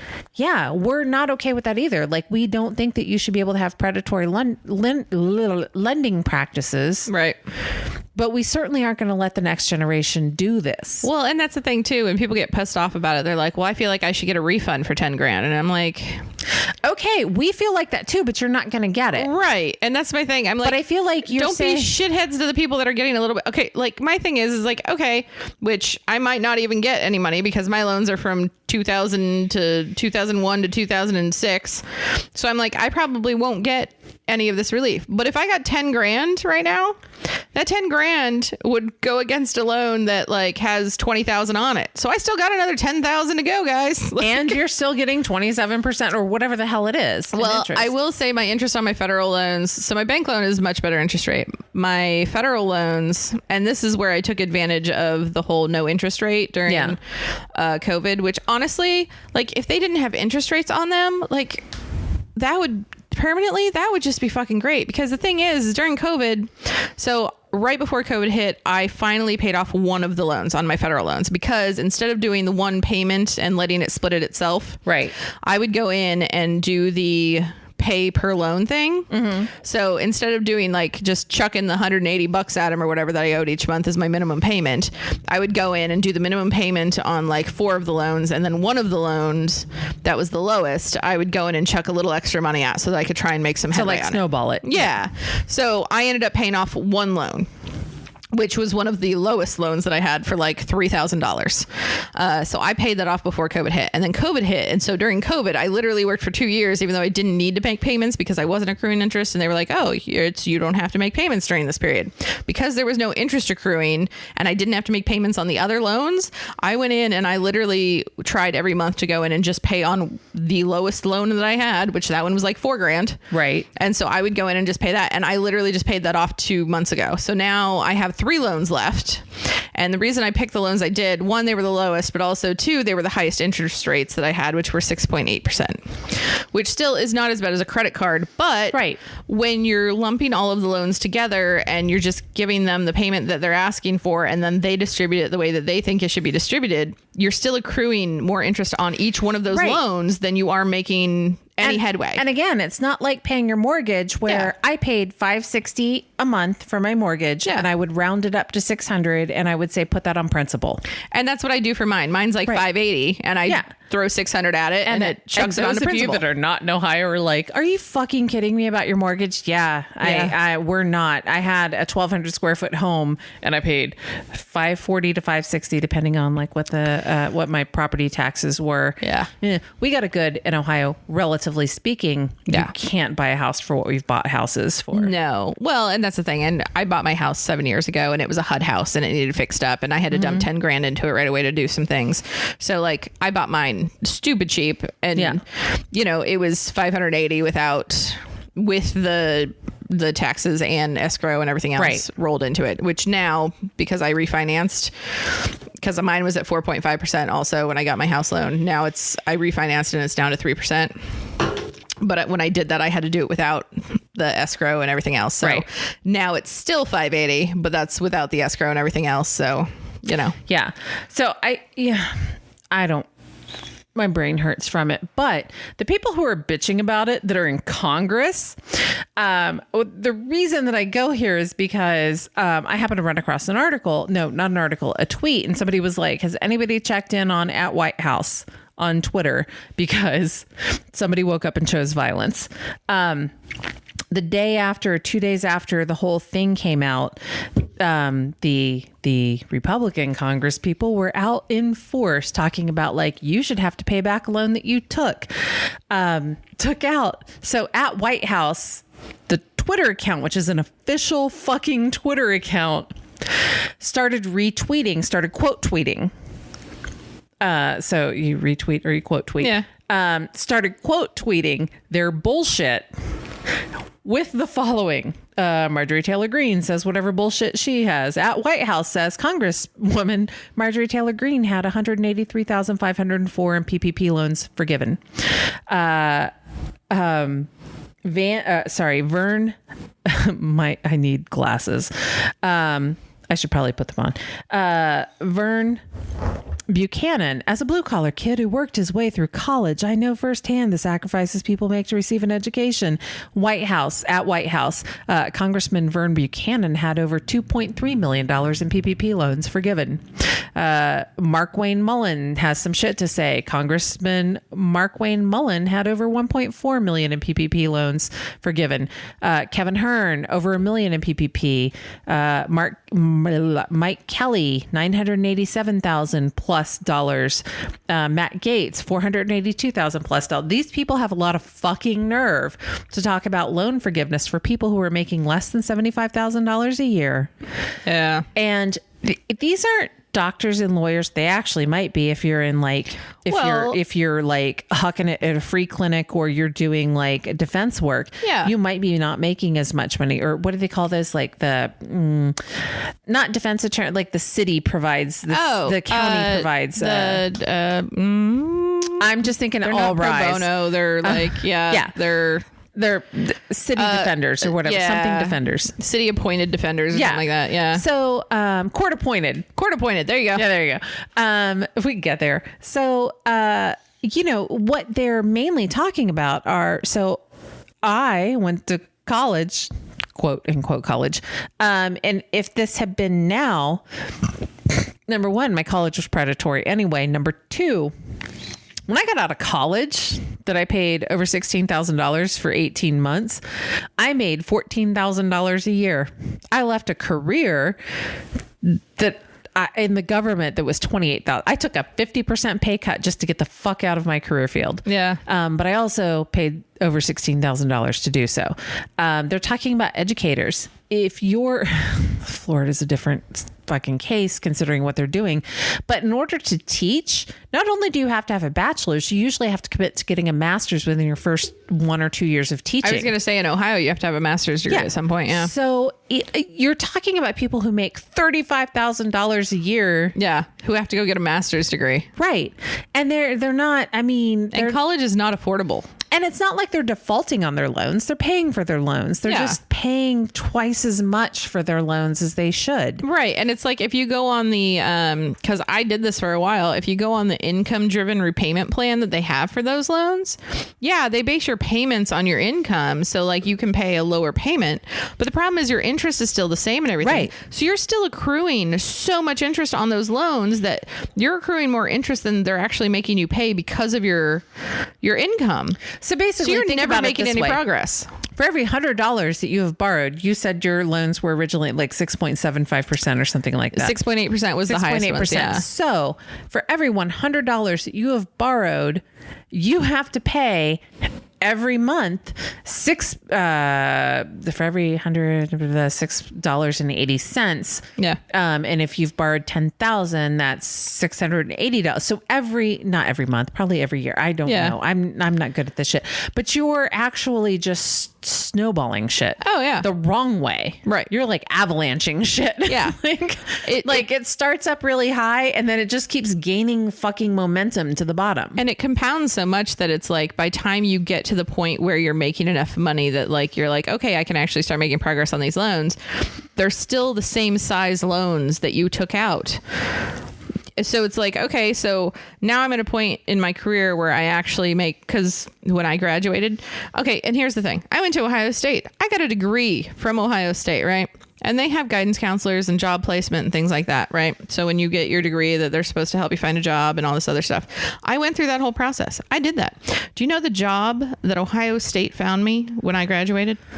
$22,000. I worked part-time at Victoria's Secret.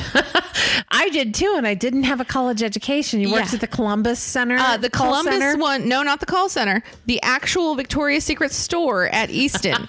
Because the guidance counselor's friend was the new manager at the new store they were opening up at Easton. And so that is the job that he found me when I graduated I made college. more money than you. You did. Probably at the same time. Yeah. So in 1997 or 98. I made like $7.75 an hour part-time. So I made $6 something an hour, but I got incentives for selling shit because I made $8 something. No, $6 something because I made 48 This sounds so bad. 6 times 8 hours. I made $48 a day for working there. Yeah. And as soon as I would clear 50 in incentives, and they were like, "Who wants to not work right now?" And I'm like, "Me, I've already made my day's wages." Yep. That's bullshit. Yeah. Well, my I perk, made more than you, and I didn't even have my college education yet. my perk is that I got 40% off at all the Limited and Victoria's Secret, and I had so many bras, like, and every time they came out with a new one, they would give me one for free. Yeah, because they want you to wear it. Yeah, they want you to wear their product. Look at my boobies. Yeah, look at how fabulous this is. I love this product, so I'm going to sell it more. But I made no more money depending on how many things I sold. Nope, I just made $75 an hour. I made $1.25 for every pair of jeans I sold. Oh my God. Yeah, no, it was the worst. And you had to wear like suits to work every day because you had to wear all black, and like they wanted you to wear like nice dress, like they wanted you to wear Limited clothes, which is why I think you got the 40% discount. Yeah. Yeah. So it was just And Structure. You get 40% off at Structure for your boyfriend. nice. Yeah. I was You just could buy them a mohair suit. I'm like, I graduated from college with a degree, and the college guidance, like the whole placement office, when I went through and did my little interview thing and told them like what my degree was in and all these other things, that's the job that they were like, "Oh, here, we think this would be perfect for you. go open and work at the store at Victoria's Secret." Fantastic. Nice. I mean, you did what I did without a... I opened the... People are like, this is local bullshit. I opened the Walmart in Beaver Creek. Nice. And I made like $7 an hour. Yeah. Well, and hell, even when I got so I went back to tech school, took out some more loans. The broadcasting. Yeah, I went to broadcasting school because I was like, I'd really have to go to TV. Because I was going to go into military, and then I found out that if I went into military, because I already had a degree, they wouldn't pay any of my student loans because I already had the loans. Like, you have to actively go through school. They won't pay them off. They will pay. Yeah. They will give you. Yeah. They'll give you money for school if you're going to go to school. But if you already went to school, you get no money for that. Unless you're a commissioned officer, and then you actually have to have a degree. Well, and I had a degree, and I went in, I was going to go in as an officer because that's what I wanted to do. And the Air Force was like, "Oh, we just changed our GPA requirements. You have to have a 3.0. Guess what I graduated with? 2.9. 2.94. And I was like, "Are you fucking kidding me?" And he was like, "Yeah, it used to be a 2.8, but we just upped it to 3.0. And I was like, "Great." And he was like, "But you can try the Navy." And the Navy was like, "Yeah, we'll take you." And I was like, I grew up in my dad was in the Air Force. And you didn't want to wear your name on your ass? Well, and here's the thing. I feel like I don't know anybody else who grew up in a family where your parents or whatever were in a certain branch of the military. Well, my dad was in the Navy, and my dad was like, absolutely not. You grow up a little snobbish, or you have a preference on military branches. The Air Force is the least fighty version. It's the least fighty version. And I was always told the Air Force are the smart people, right? Chair Force Rangers. Mm-hmm. Yeah. And I was will throw a stapler at your head. I get seasick, motion sick on boats and things. And so got motion sick on the way home from Chicago. In the car. I get car sick. So I'm like, to be honest, your mom doesn't listen to this, does she? No. Okay, to be honest, our entire ride while her mother was driving was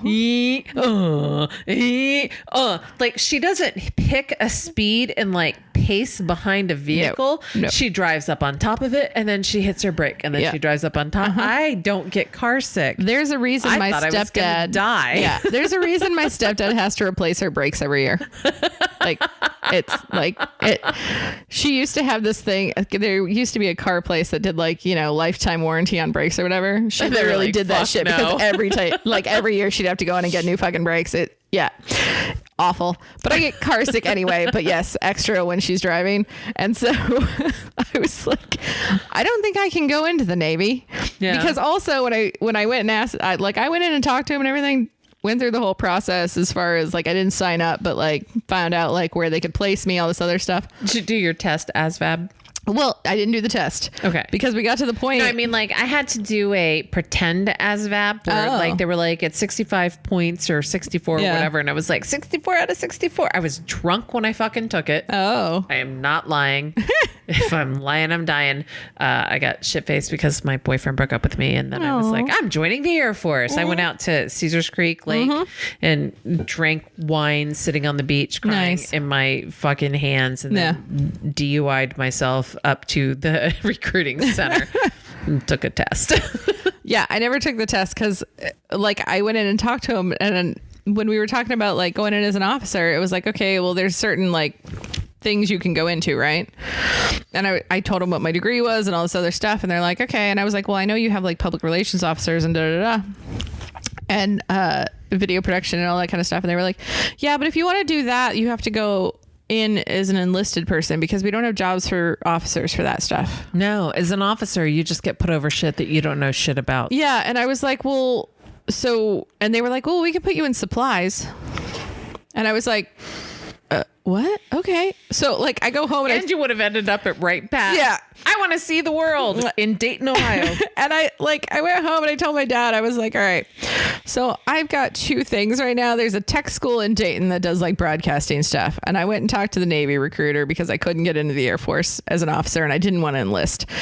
And I'm like, so because I already have a degree. So I'm like, I don't see the point in enlisting if I already have a degree that I could go in as an officer because the pay point is a significant difference, right? And so I'm like, so I went and talked to the Navy and I told them. You guys want to know what the difference is? I went in as an airman. Actually, I went in as an A1C, but you only get paid the same. But when we got to tech school, when I would actually get the money, this was in 96. I took home $298 every twice, the 1st and the 15th. I took home less than $600 a month. Oh dear God. And you probably would have taken in like $900 a month. Yeah. Woo. And I was like, nope.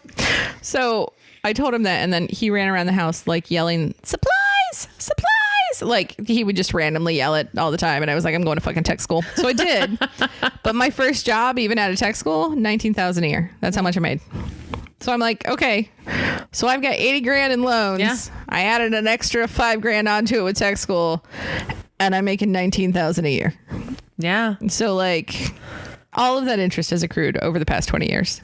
And like now I'm at a point where I have an actual like job with a salary that is what they convince you that you're probably going to get like right when you get out of college with your fancy degree. Oh, sorry. I have to jump in here. When I went to like the orientation at OIP&T and they were like, those of you that are going into medical office management, you might make up to $18,000 a year. And I laughed out loud because I was leaving a government job. I just didn't want to be in government work anymore. Yeah. I didn't want to be in finance anymore.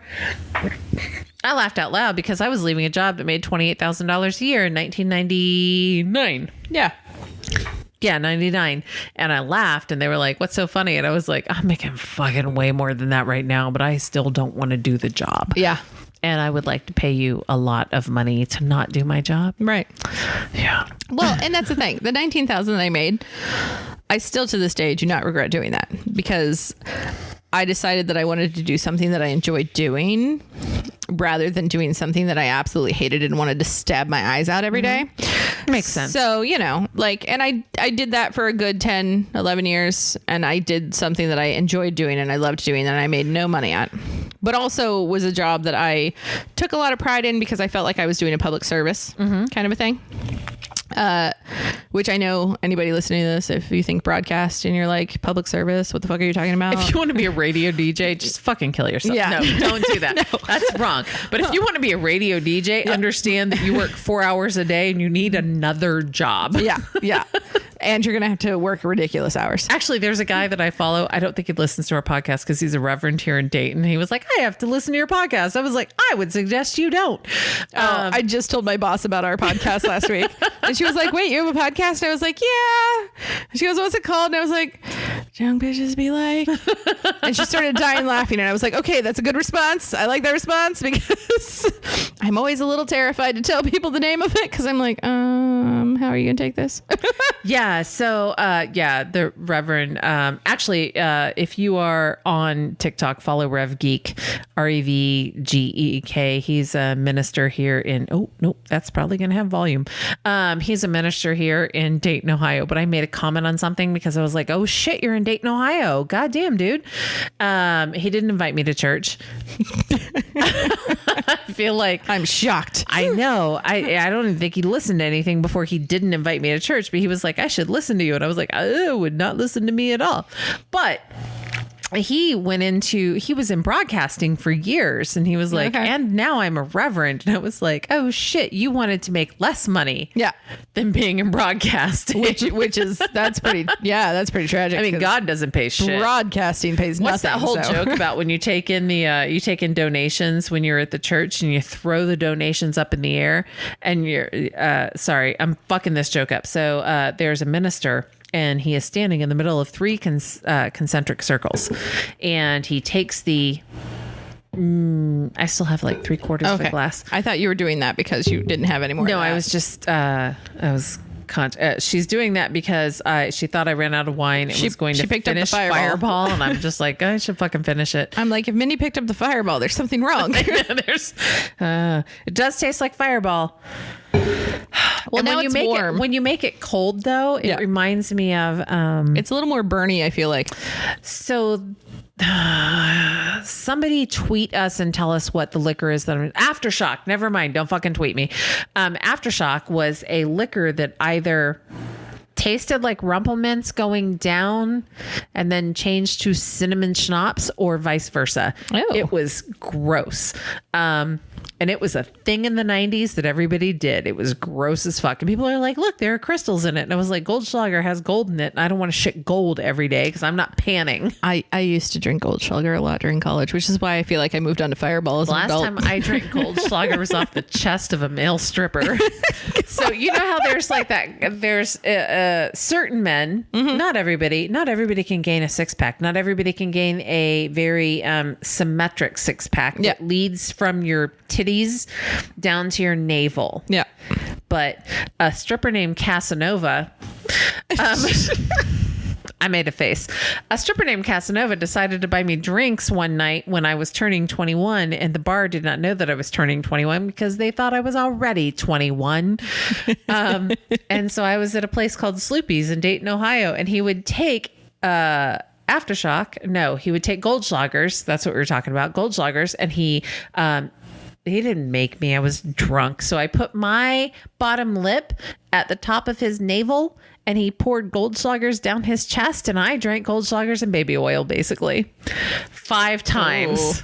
Oh. And then I drunk dialed my boyfriend from a payphone in Xenia, Ohio while squatting down to pee.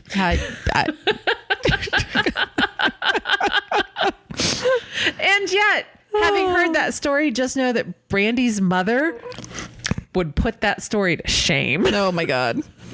She enjoyed you so much. Did she really? Oh, she just, after we dropped everybody off. She was annoyed by me because she was like, I made coffee. How do you make coffee? And I was like, that's a very odd question to ask me. But then I realized your mom only gets coffee at Starbucks. She just does not make coffee. No, that's the thing. She makes coffee for Dave every morning. So I don't know why she didn't know how to make coffee.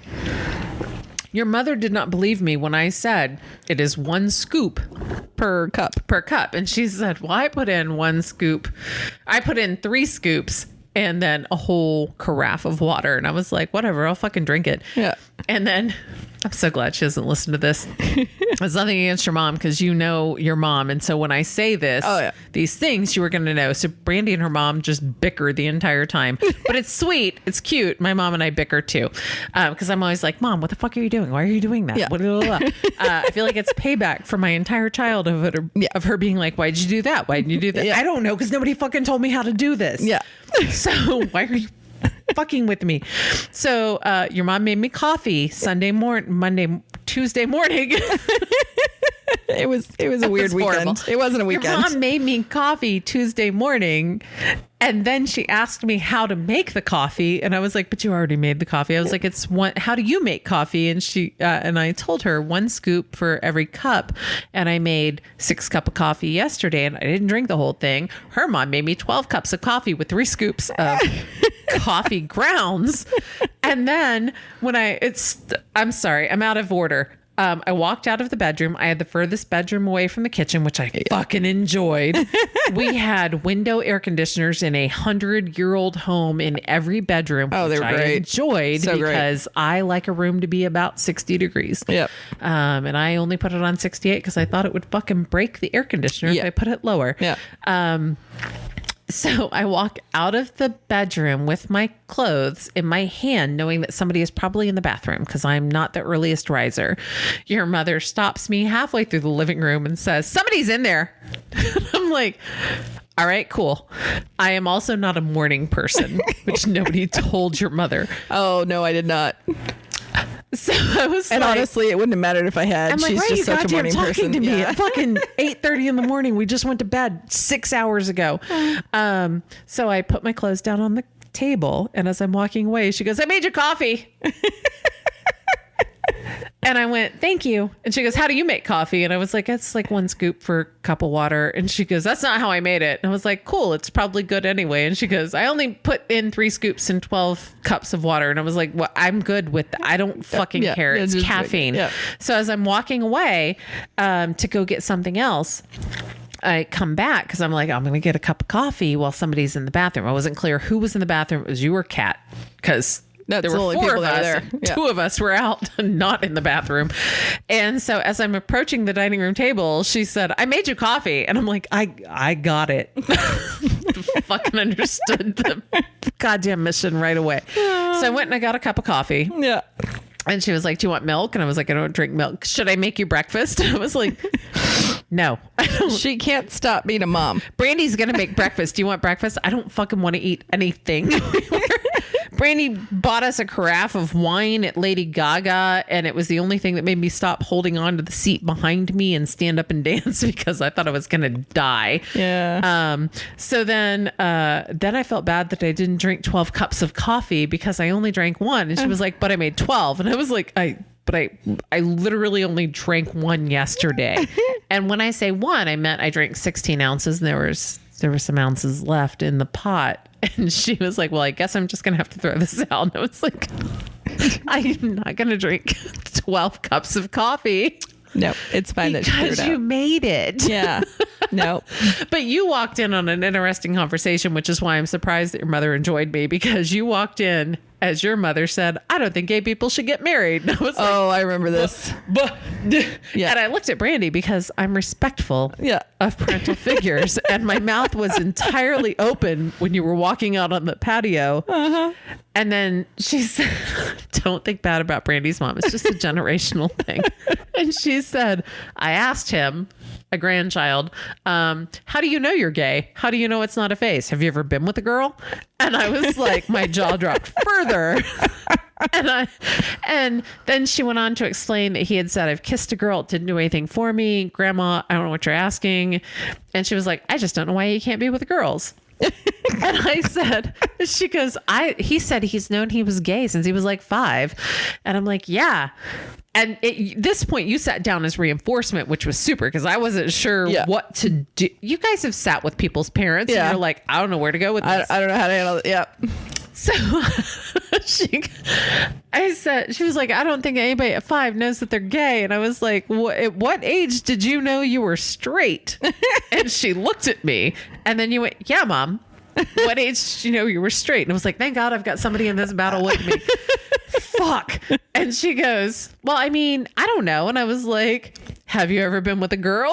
Is what she asked your nephew. Yeah. I don't know what the fuck he is. He's my nephew. Yeah. Yeah.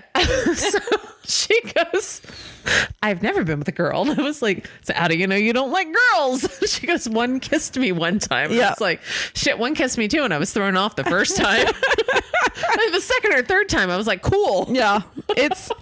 I tell you what, with my mom, it's been a ride because she's like, She's learning. She's learning. She's actively learning, and I will give her credit for that. It's very slow. I don't think gay people should be able to get. Well, what? She grew up very Catholic. Yeah, she's fighting that. She was very adamant that like me and my sister both had to go through the whole process and get baptized and confirmed and all that shit. And I did it to make her happy, knowing full well that I didn't really care about any of it or whatever else. But I will say she has actively over the last, and actually probably over the last 5 years, I will say I've seen a lot of progress out of her. And I can't believe this statement's about to come out of my mouth, but I give a lot of that credit to Trump. Really? Yeah, because she voted for him the first time. Because she only knew him as a celebrity on The Apprentice, and she thought, oh, he's a businessman and he's real successful, so like that's a good thing, right? For the country? He's not. He's fucking most bankrupt bitch in the world. Well, that's the thing. She doesn't do any research or anything. She just like knows what she hears and whatnot, and so she knew him as that, and she voted for him and thought it'd be great. And I think the first sign of me seeing a turn in her was when we went to the inauguration, and it was the Women's March at the same time, and I was petrified on the train. Oh, we have talked about this. And we talked about I don't know what episode it was, but yeah, we talked about the whole thing. And I will say when we were standing there, and I will she was say like, in her defense, I didn't get the pussy hats either. Well, it was grabbing by the pussy. Right. Okay. Yeah. So, but like my thing is that day when we stood there and we're listening to him give his inauguration speech, and she looked at me and goes, "What's he doing?" And I was like, "What do you mean?" He is calling out to all the white supremacists in the entire fucking United States. I was like, "What do you mean?" And she goes, "Well, it sounds like he's still campaigning. He already won. Like what?" And I was like, "That's all he knows how to do." And then like I feel like from that day on, she slowly like come around, because she didn't even like, she wanted me to explain to her what women's rights were that day, because when we saw all the people, like she was very confused. Like she was very confused about the Women's March, had no idea. And I literally cried because we were sitting down to lunch and she asked me about it, and I just cried because I didn't know how to explain to her what was happening or any of that, because she's my mom and I knew where she was mentally, and I'm like, I don't know how to say this without getting pissed off. But I feel like your mom also is somebody who she reminds me of my mother, which was like, abortion was never for me. Right. But I was okay when it became legal. Like, I don't fucking care. It's your business, not my business. It's not mine. I don't like it. Yeah. But I don't give a shit. Right. Just like you want to smoke? Smoke. You want to drink? Drink. I don't care. It's not for me. Yeah. And you and I have grown up in an atmosphere where we always had a choice. Yeah. And I think it's hard to explain to them, like, we are now going into a generation that has no choice. Well, and the problem is too, is my mom was not like that when I was growing up. She was not it doesn't like it's your choice, whatever. She was not like that when I was growing up. She was very much so, you shouldn't be drinking, you shouldn't be you smoking, you shouldn't be doing this. It's very odd considering what I learned about your mother. Right, of what she did when she was a kid. But I think she did that. No, not a kid. Well, not a kid. But like when she was younger, I feel like she did her thing. But then when we were growing up, it was very much so like, I need to teach them not to do any of these things. Right. Right. So like they don't even have a choice to do it. It's like, it's just not even an option. Oh, that makes it so much more attractive. Well, right.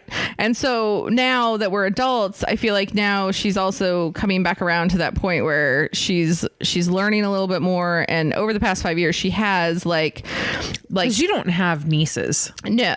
Well, step Okay. nieces, well, I do. But yeah. But like she was explaining to me, they've been together for 20 years. So anything that has happened is just your niece or that's my niece cousin, and nephew and whatever. things like that. I don't know how the hell it works. So like, I don't know, but like within the past year, even like the one day, and I've talked about this on the podcast before in the car, when she was like she was educating me about the politicians that were running for office in Ohio and things like that. And I was just like, I'm sorry, who are you? And what the fuck just happened? So I feel like she's constantly learning still. There's still some things she's like holding on to, like, you know, clutching her pearls. Eventually. But eventually I think she'll get there. She's going to attend your nephew's wedding when it happens. Absolutely. He's not a child. He's a teenager. She's still going to do the questioning thing and like the coffee thing. Like, okay, so when she said, oh, I guess I'll throw this away. That is my mom to a T. Like she will she'll not be okay with things, but she'll like make it seem like she's okay with things. Right. But she'll always have that comment. So it reminds She always has the comment. It reminds me of, our mutual friends, J and M, and M's mother sets up things where like she's like, oh, okay, I don't want you to take this as something bad about your mom. I don't want you to take that. It's fine. I have people in my life like this, but they set up a situation where there's martyrdom. Yeah. In a very tiny way. And M told his mom one day when she was going on a thing like, oh, woe was me. I guess you guys just don't want me to blah, blah, blah. And I have people in my family that are very much like, well, you don't like it. I'll take my ball and go home. Right. And he turned around and said, do you want to get down off the cross? Because we need that wood. Yeah.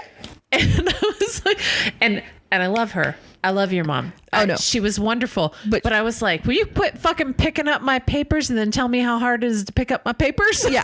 No. And that's what she does. It's like, it's constant. And she, the Catholic guilt thing, she has down to a T where sometimes I don't even realize she's doing it until it's too late. And I'm like, fucking A.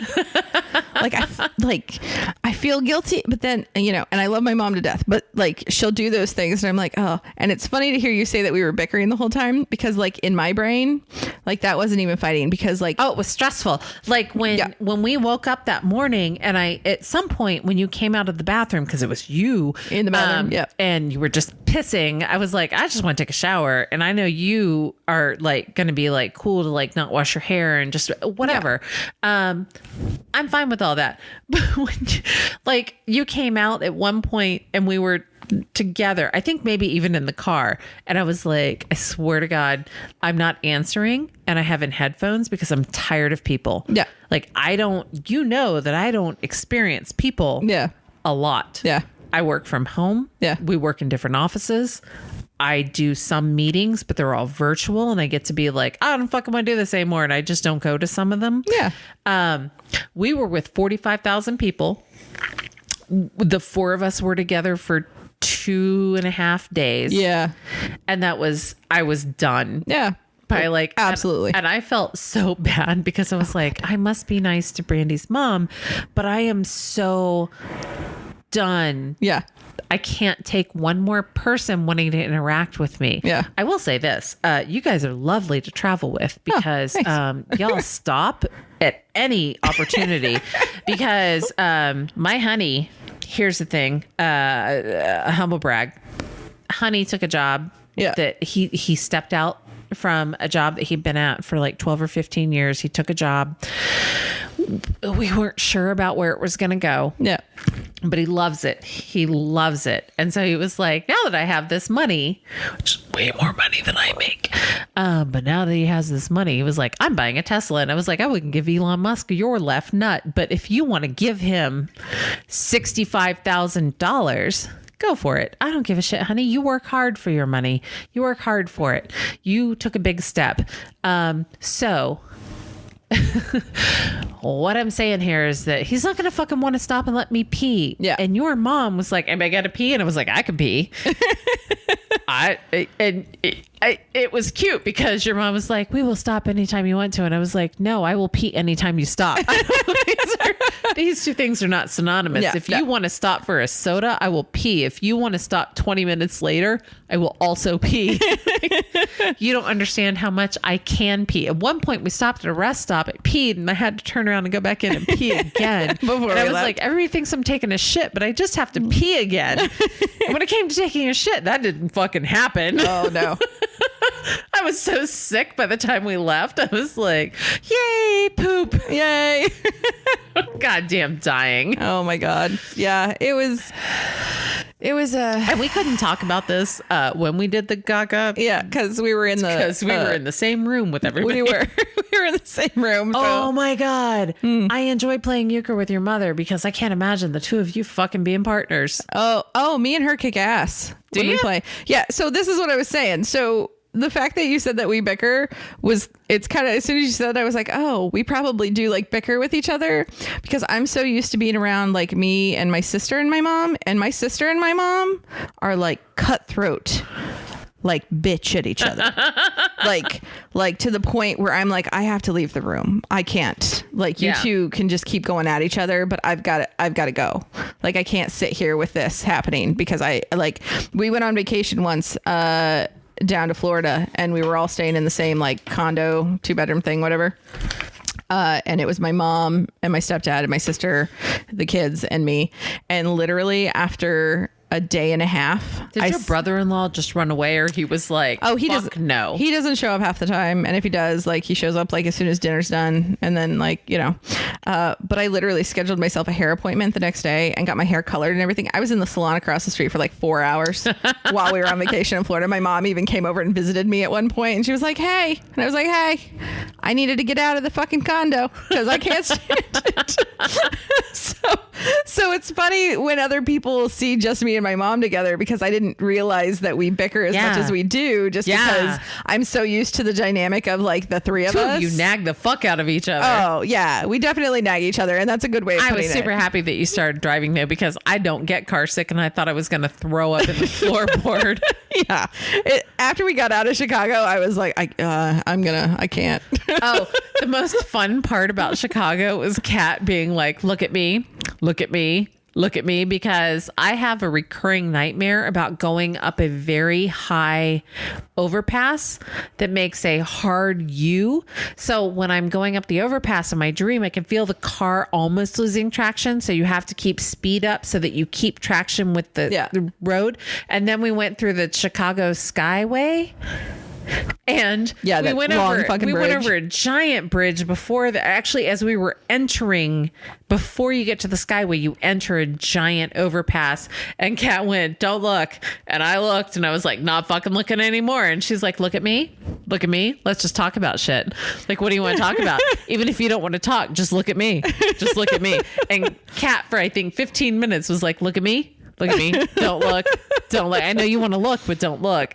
And then I still don't know what the Chicago Skyway looks like, because I'm pretty sure I would have thrown up in the car, and it had nothing to do with your mom's braking and gassing. And she loves like curves on roads, and like growing up, I hate the loops getting on the highway. I'm pretty sure the reason I hate them, but I don't want to be 500 feet up in the air. Right. Well, I'm pretty sure the reason I hate them is because of the way she drives, because as soon as she gets on one, she floors it instead of slowing down like you're supposed to. And so I'm like, we get on a loop, and I'm like, son of a bitch. And I just hold on to any handle or anything that's around me, because I have to I need to like hold myself to the ground, because she's like flying around fucking loops and stuff. And I'm like, I hate loops. And she goes, I know, but I love them. And I'm like, you would hate going into the Smoky Mountains with me. Yeah. Because my a friend got married. We're not friends anymore.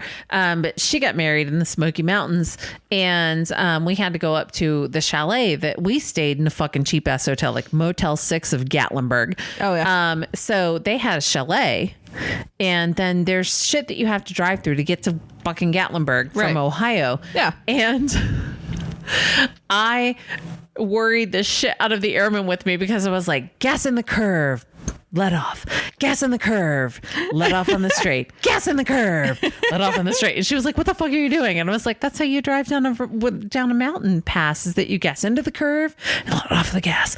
She was like, are you going to brake? And I was like, no, you just gas in, let off, gas in. And I get where your mom is going with that, but even the mountain doesn't seem as high as apparently the Skyway would seem. And I don't know, because I didn't see it. And I've been over the 7 Mile Bridge. It was almost okay. Yeah, no, we were pretty high up. I was shit-faced with, I'm not going to say we were almost okay. I was shit-faced driving with one eyeball across the 7 Mile Bridge from Key West to the other thing. You can't stop. No, there's no pull-off. And I was just hoping I wasn't going to hit anything. Oh my God. Whatever. All right. Where can you find us? You can find us on Instagram at DBBL_podcast. You can find us on Twitter at DBBL_podcast. You can contact us through Gmail at DBBLpodcast at gmail.com. And we are on Facebook at DBBL podcast. However, find us on Twitter or message us on email because I don't go on Facebook and I very rarely post on IG, but if it's funny, I'll fucking post about it. Yeah. I don't care. She's a Twitter warrior. Yeah, I do the Twitter thing, and I'm sorry if you saw a lot of abortion posts because you might see a lot more. But mainly it's going to be about fucking school loans from here on out. Yeah, that's a big thing. I'm a little depressed because I thought I was going to get 10 grand, but now that you say it had to be after 2009, I'm like, oh, I'm not getting shit. Yeah. So That's all right, but good for all the kids that are getting the money. we're going to talk to each other in a couple of weeks. You're not playing darts next week? Next week, I think I am. Okay, cool deal. Yeah. So we will talk to each other next week at darts. Hopefully I'll have shirts. Ooh. Oh, you're making us Gaga shirts because their shirts sucked ass. Yeah, I am. Gaga's concert is and fucking fantastic, but her Oh, yeah. shirts suck balls. yeah, the shirts weren't great. I stood in line for 22 minutes until I got to the point where I could see the shirts, and then I saw the shirts, and I was like, which I didn't see the first one because they were sold out of that one by the time I got up there because there was only numbers 2 through 6, and all they had were t-shirts. There was no other gear, just t-shirts, and I was very unimpressed. So I was like, all right, well, I'm making my own. We can do this. So you're also making us dart t-shirts, which is fucking fantastic. Yep. So you guys know this. Brandy and I don't talk very often, but we do talk at darts. And Yep. then we will talk to you guys in a couple of weeks. Yeah, sounds good. Bye. Cheers. Cheers. Please hold. It's your show. Gaga, la la la, Oh, yeah. Do you know I'm obsessed with 911 now? 911, like, It's on Chromatica. oh, nice. Brandy's mom is a lovely person. She has a heart of gold. But did you hear your mom not happy about the Starbucks restrooms? We don't know what our socials are. All right, so you can find us. Hang on. I was gonna I say- can do this and you can edit it. I just had this page earlier.